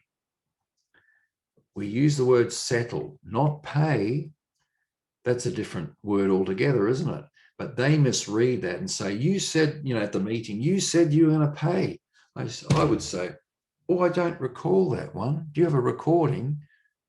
I seem to recall that I did say we would attempt to settle this matter. Isn't that what we said? Yeah, but we read that as pay. Well, I'm sorry if you read it that way.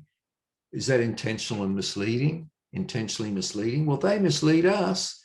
So if I mislead them a little bit, well, we're equal before and under the law, aren't we? We have to use their tricks too. So what I want is the meeting. If I said I'm not paying, can we have a meeting? They wouldn't give us a meeting, would they?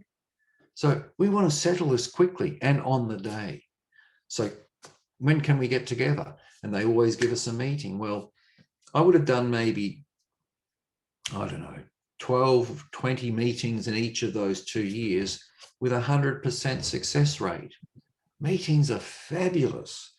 We have a webinar that is just round table meetings, so people can see the strategy, how to apply it. And there are scripts, there are documents we send afterwards. Oh, thank you for allowing us to meet on, and these are the things we discussed.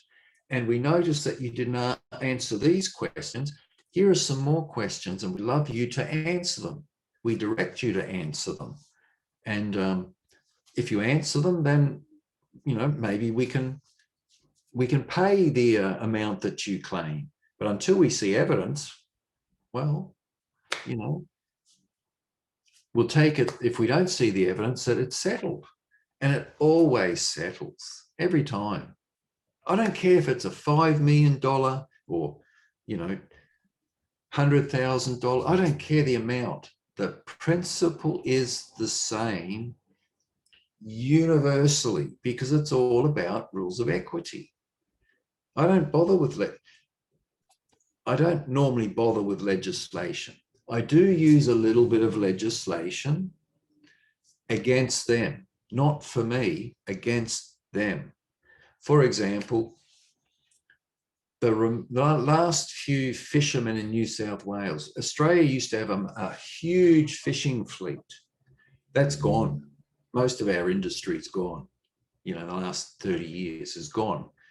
Farmers are gone, very few left. We have nothing left in this country. It's an empty country. But anyway, the last few fishermen in New South Wales, they were Aboriginals or originals, depending on what word you want to use.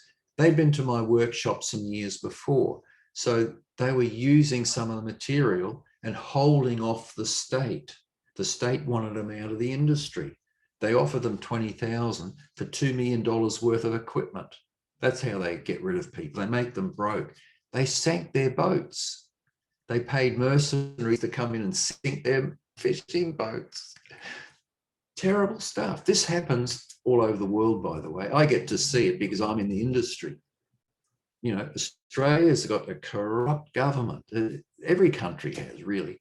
Anyway, I said, you make the appointment with the Department of Primary Industry Registrar, the top guy, and the chief of the Marine Police, the one who does the dirty deeds that goes out and trespasses boats. He couldn't get the appointment. I said, let me make it. So I rang the chief. I said, look, I understand you want these couple of fellas out of the industry. He was taken back by it. I said, you know, I know the Chinese want all our licenses, and I know all that, but, you know, maybe I can help you. Would it assist you if I can get them out of the industry for you? He said, you do that? And I said, yeah, sure. Bollocks, you know, but I want the appointment, right? Do you have to mislead them sometimes? Yeah, a little bit. I'd help them get out if they got a big fat compensation. So anyway, we had the meeting, and the big guru, you know, the registrar was there, the hitman was there. And mate, in 45 minutes, they were this big. They were very angry. I don't care. I'm poking them, you know, and they keep, I don't care. They want to intimidate. I said, hang on, why are you angry? We're not here to be angry.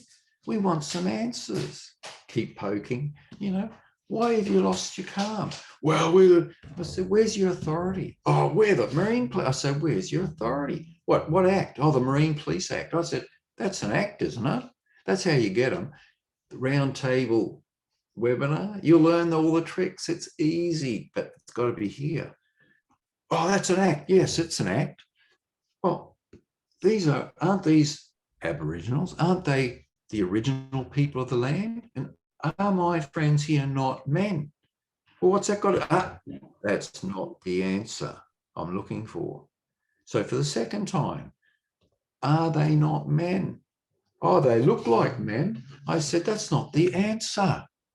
They might look like it. They might be a rubber dummy. For the third time, are they not men? Yeah, all right, then they're men. I said, great. We've got an agreement. How does that act apply to a man? And they said, it was all over after that. They realized they were out of jurisdiction. They're still fishing today. They're only allowed to fish 65 days a year because they've restricted the fishermen by legislation. But these are men, they can fish 365 days a year. And their boats, that was 3 years ago, 2018, 4 years ago now, their boats have not been trespassed by the marine police in all that time. There's something in the background going on, because they did message me about a month ago. If we get into trouble, will you be there to help us? And I said, absolutely. But anyway, they're still there today and they're still fishing. That's how you get to a round table and whack, bang, with this thing. It's a lot of fun, believe me. It's a lot of fun. I can imagine. But may I just ask you, Mark, how did you get into this law? I mean, for me, for example, I don't know like a percentage of you that you do, but I was like having a lot of problems, when the system really wants to get you, you're forced to do something. That's what got me interested, was when I went into bankruptcy, and all these people running down my door and wanting everything I own, top to bottom. But what got you into it? Were you? Well, what you just described probably brings about 95% of the people in. When their backs are to the wall. I was fortunate. I was out doing my own business, putting some leaflets on cars, which, by the way, you can't do today anymore. But I was doing that, and this lady walked up and said, there's an opportunity here if you do this, this, and this. It was a company back then in 1999, sorry, that's when I started. It was called Investors International. And she said, look, the elite, the wealthy people around the world use trusts to protect their estate. And I knew that to be true because my in-laws from my then wife, they were multi-millionaires and they own nothing. They control everything. And I thought, one day I'll learn how to do that. I'll make my first millions and then I'll learn how to do that. But that doesn't happen. When you make money in a system designed to suppress it, a pirate comes along and takes it all off you. It's called the tax office. So you have to be set up. But when she said that, I thought, yeah, I know that. And then she said, do you know the tax office, our Australian tax office, is not a legal entity? And I went, whoa, I don't pay tax. But I thought I was just, a rebellious man, But when she said that, I thought, what? Never heard that before. And I was curious. And then she said, the rich, they make 100, 1,000% on their money. And I'm busy making 10% if I'm lucky. I thought, and she said, if you get to a seminar, you'll learn this. And I thought, okay. But I wrote to the tax office in 99. I said, can you send me the legislation or the documents that prove the establishment of the ATO, the Australian Tax Office? And their barrister wrote back to me and said he couldn't help me because there wasn't any. And I went, she was telling me the truth. That started a big learning curve for me because I went to that offshore seminar and listened to the big names around the world. We've gone a long way past them now. But in those days, I learned a lot from these guys and girls too, by the way. 15 speakers in a week. And it opened up a whole new world. Christopher James? A warrior calls. Yeah. I've done a podcast with him one time. I forgot all about Christopher. Yeah. There's so many names that come at me. I forget sometimes who's who. Yeah. He's a crusader.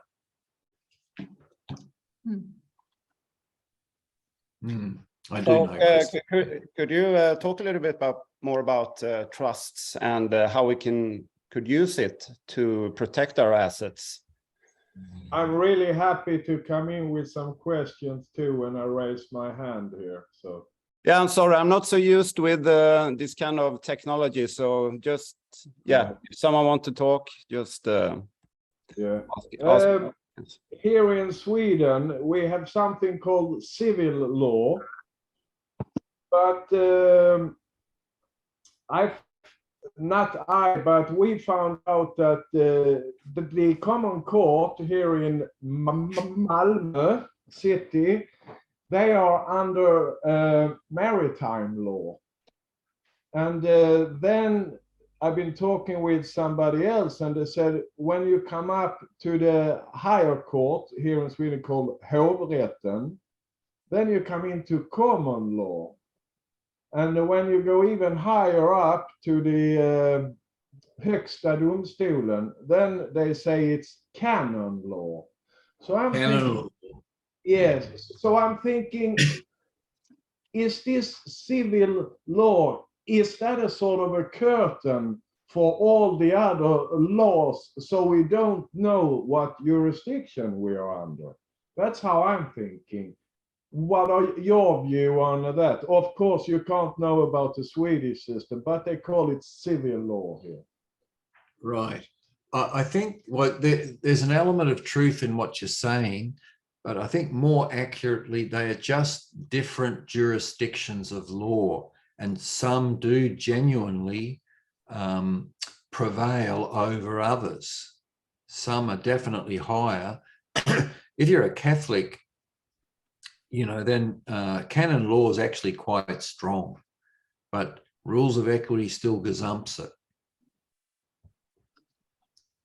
So, you can get remedies in any of them if you want to. There are common law judgments which could be very useful in your particular case or proceeding. So you can use it. But at the end of the day, I like getting agreement, because when you get agreement, you can go for the jugular. You go straight for the judgment. When the other side agrees by their silence, I go straight for a court order, just like they do. If you admit guilt, they go and make a judgment against you straight away. We just got to be sharper and quicker. So that's why I stick with the highest jurisdiction, which is still rules of equity. Yes, and I believe in equity. Actually, I really see it as an opportunity here.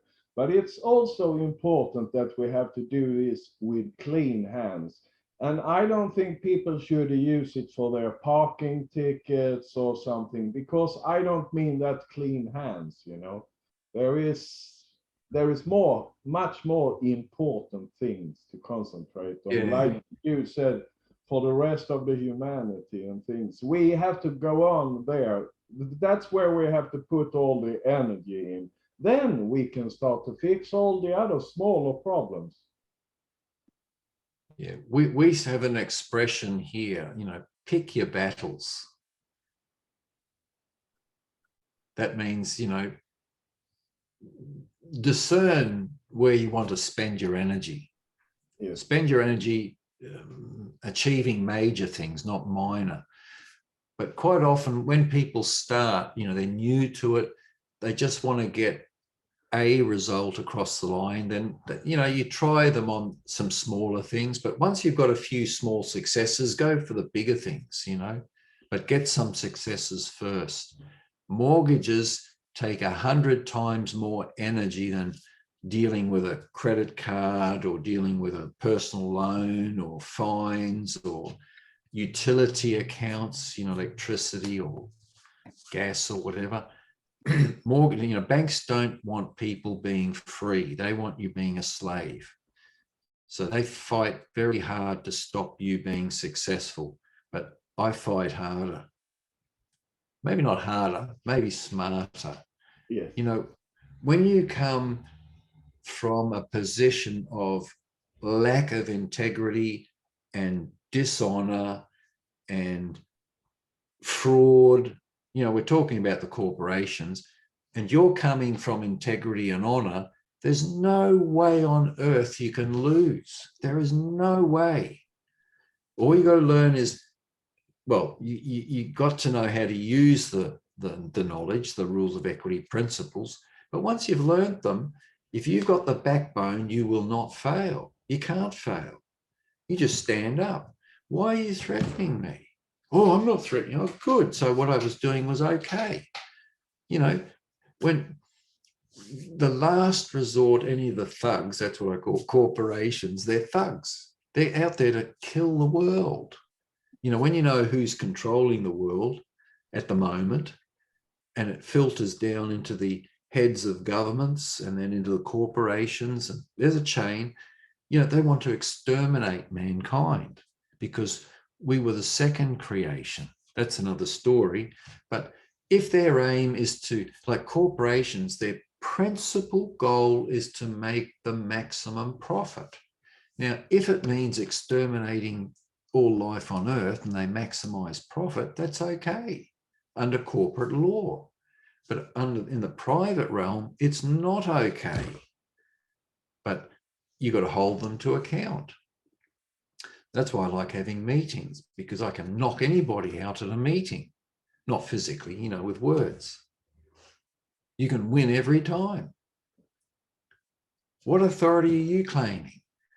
I always aim for the source of their authority, because they're all always wanting to brag how much authority and jurisdiction they've got. I love it. I love ego. Not for me. I love hearing their ego, because you can attack it. Oh, so what are you claiming? Where's your authority from? Blah, blah, blah. It's always legislation. And legislation, of course, doesn't apply to a man.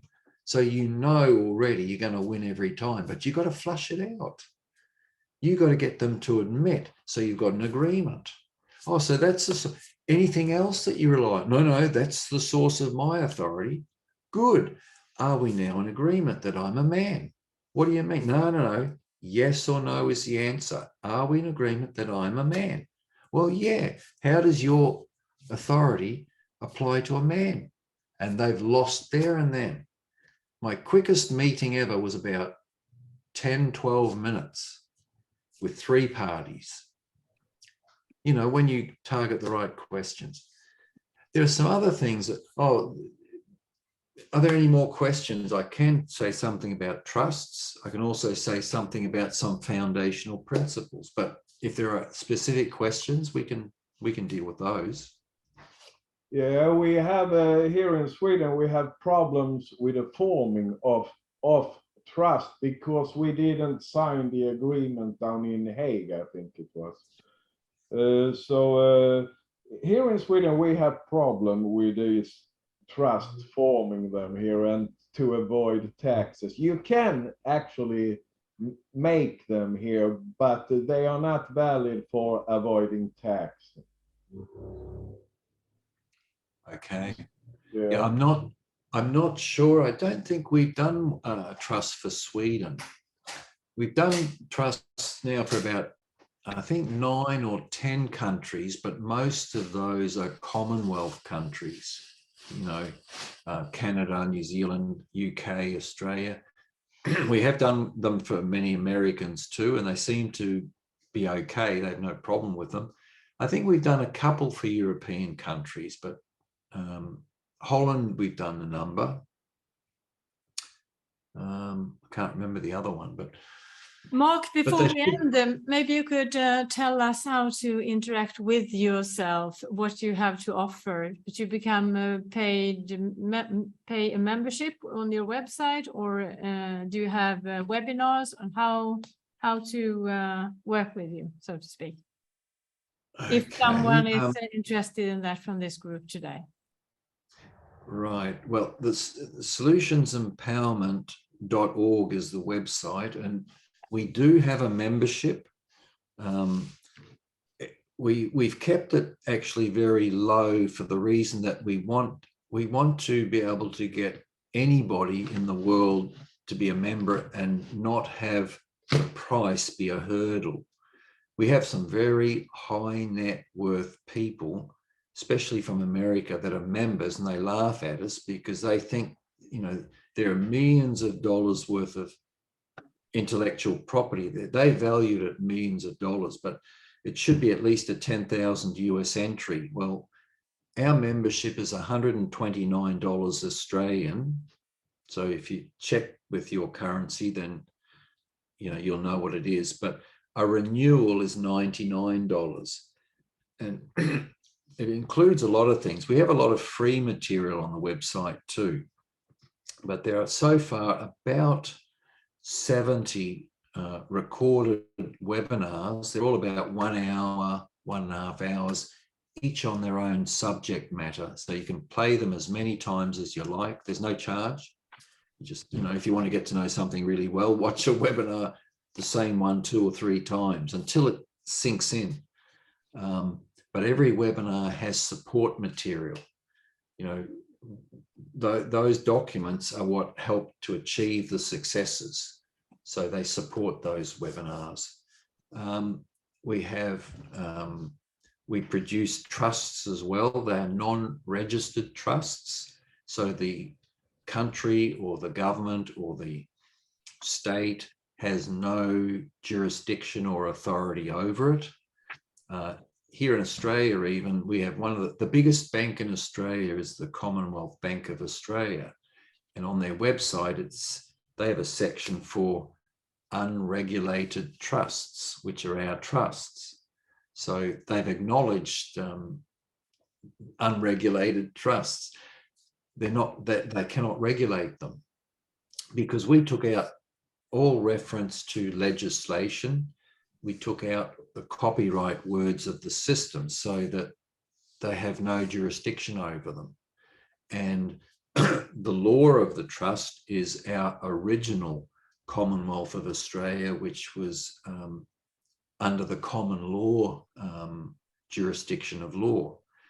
The later one, which is a US corporation, is under Admiralty.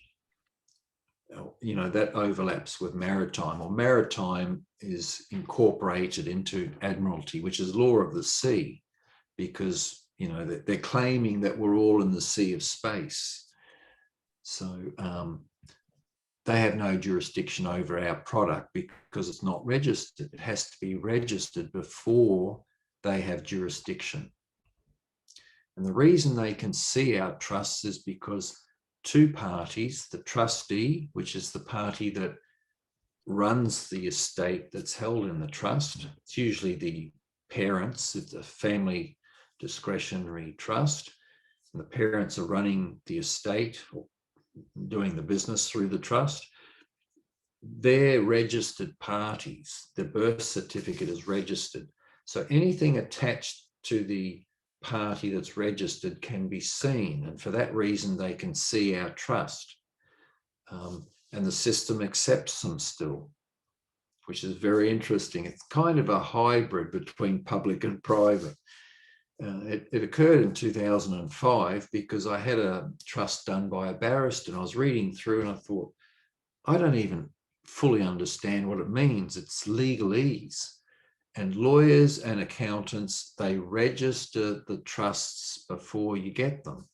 So I didn't want that. I wanted something that was not controlled by the government or by the state. So I created one after I read a book called Weiss Book on Trusts. So I created my own document, and I just told some people about it, that I had my own trusts, and they said, can we have one? And that started something back in 2005. But in the last 12 months, we've done more trusts than the last 16 years combined, because the lockdown throughout Australia has scared many people that they would lose their assets. So word of mouth has spread that we can protect people's assets by transferring them to trust. And where people haven't bought or haven't got assets, then when they buy assets, it should be held in trust from day one. I learned that in 1999 at the Investors International Forum, where I met some billionaires, and they said it is wise to control everything and own nothing. If you own something, you can be targeted, you can lose it, but trusts protect everything in the estate. And the reason they do that is because when you have title, a title like a certificate of title to real estate. You know, it says certificate of title.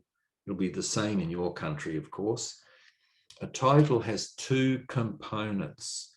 It has legal title, which is ownership, and it has equitable title, which is use and possession. So, am I still coming across okay? Yes, Yes, very you good, Mark. are. Very Yes. good. Okay.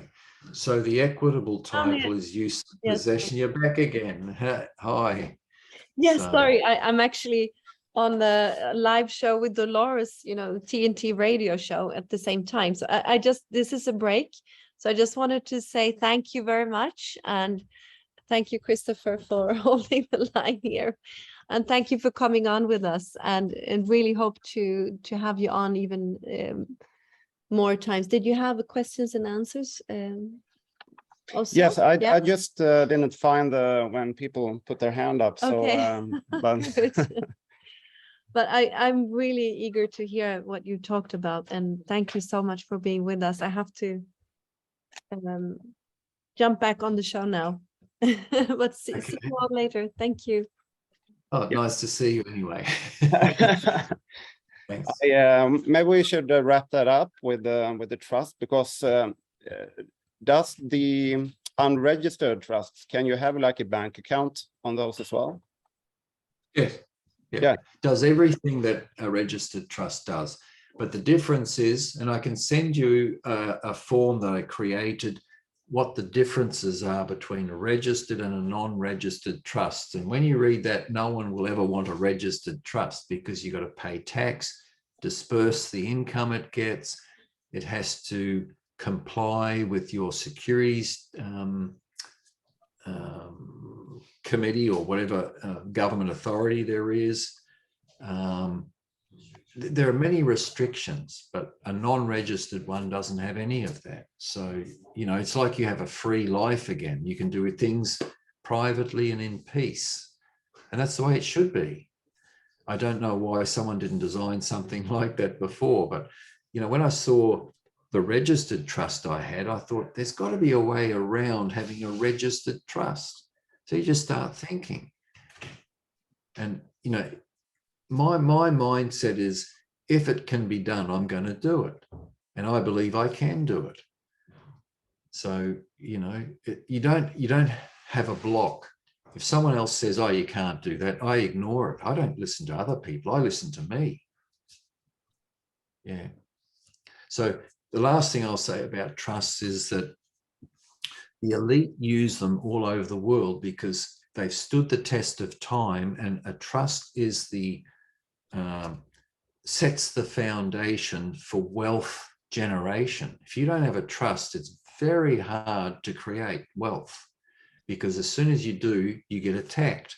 But if it's held in trust, you don't get attacked, and they can't get it off you, because the title is split between legal title and equitable title. So if you have a debt, then they can't go after the trust, because they've got to get the consent of all the other parties to the trust. It protects the estate and will always protect the estate. So, were there any other questions that we could go to? Does anybody else have any question? I have a little practical question regarding the Solution Empowerment website, which I entered, I think it was 2 weeks ago. And there was different groups where you can have discussions with people, which is great when you are new in this. And it was divided in different countries, and Sweden was not there. And then I thought, okay, I'll create one for Sweden, but it said, who will be responsible for this group? And then I didn't open it, because I thought, like, I don't know anything about this. Maybe I will not be able to.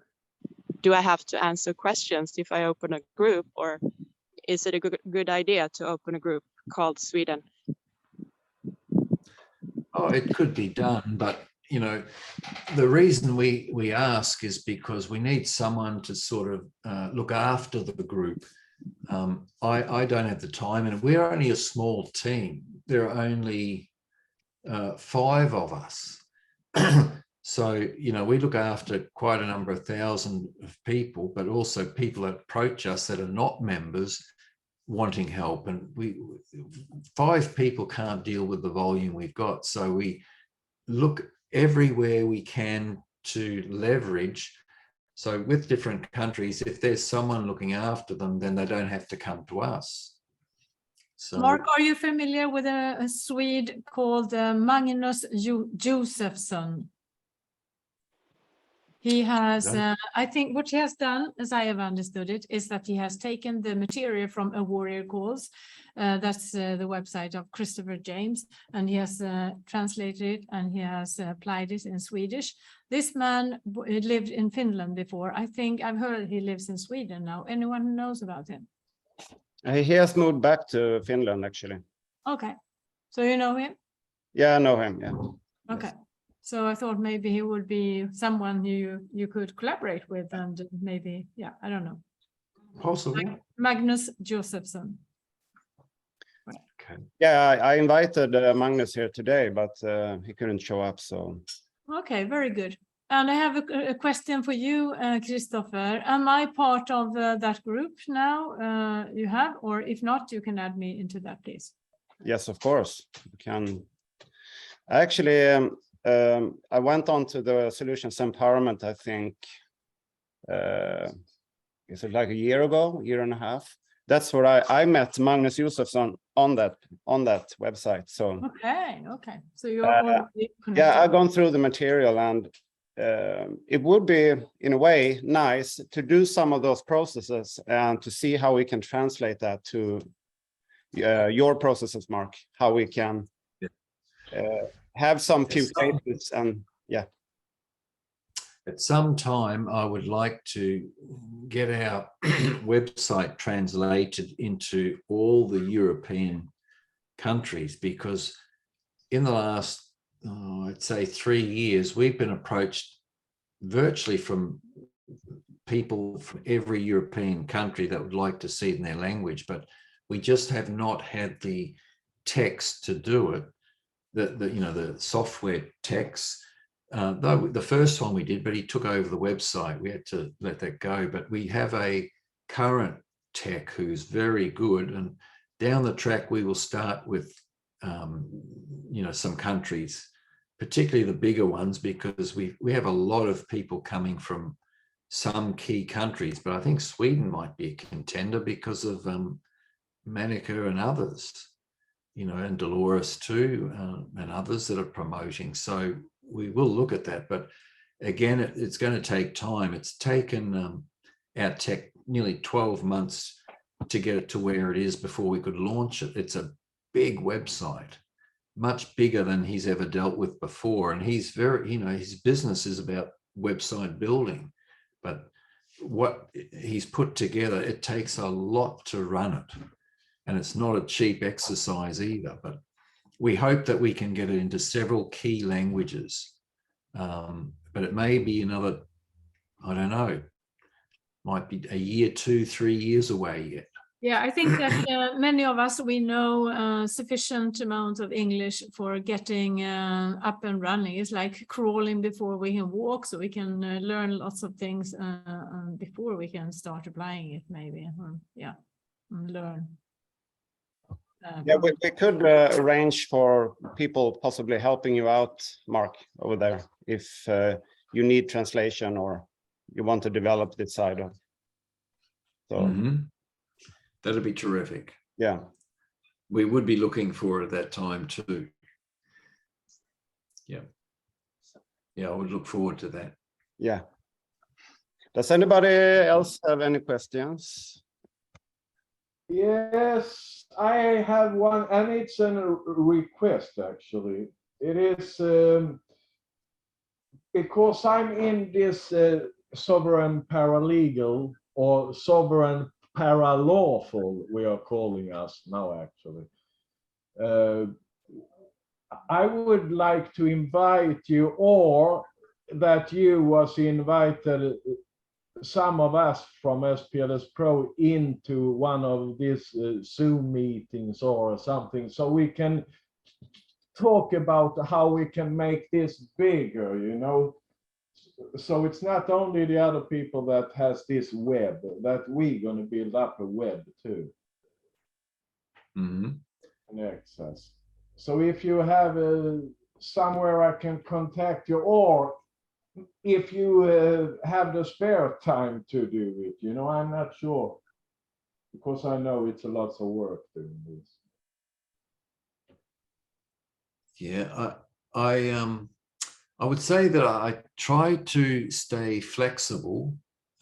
We do have long hours and very, very long days, but you know, if I get into a community where there are many proactive people, then I try to be there to support them, because you know, a handful of proactive people is a lot better than millions of bench sitters that do nothing. I rather work with those who are proactive. Yes. No, that sounds good. Thank you. Thank you for that. My pleasure. So I think we have probably had an hour today. I don't want to use up more time than we're allocated. Oh, no, for me, you can go on for hours. So, but you probably have other things to attend to. So, yeah, I can talk all night. yeah. But I do have family there, so I should go back with them. But yeah, I'm happy to talk to groups and other people that are proactive. Perfect. So so everybody is good. No more questions. So we're gonna let Mark go his way, and want to thank you so much, Mark, for this, because I mean you have so much knowledge. My questions just stops, you know, coming. So this has been a real pleasure. So thank you for this.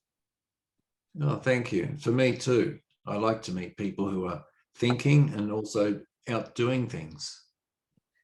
It's great. We like to see the successes come through too. Yeah. So maybe we'll see each other soon in the future. So yeah, sounds good. Thank you so much. Okay, Mark, Nice. thank you. Nice to meet you all too. I can see all the names up there. Can't see pictures of everyone, but I can see all the names. Thank you. Thanks a lot. Have a good day. Yes, you too. Thank you. Bye-bye, Mark. Bye-bye.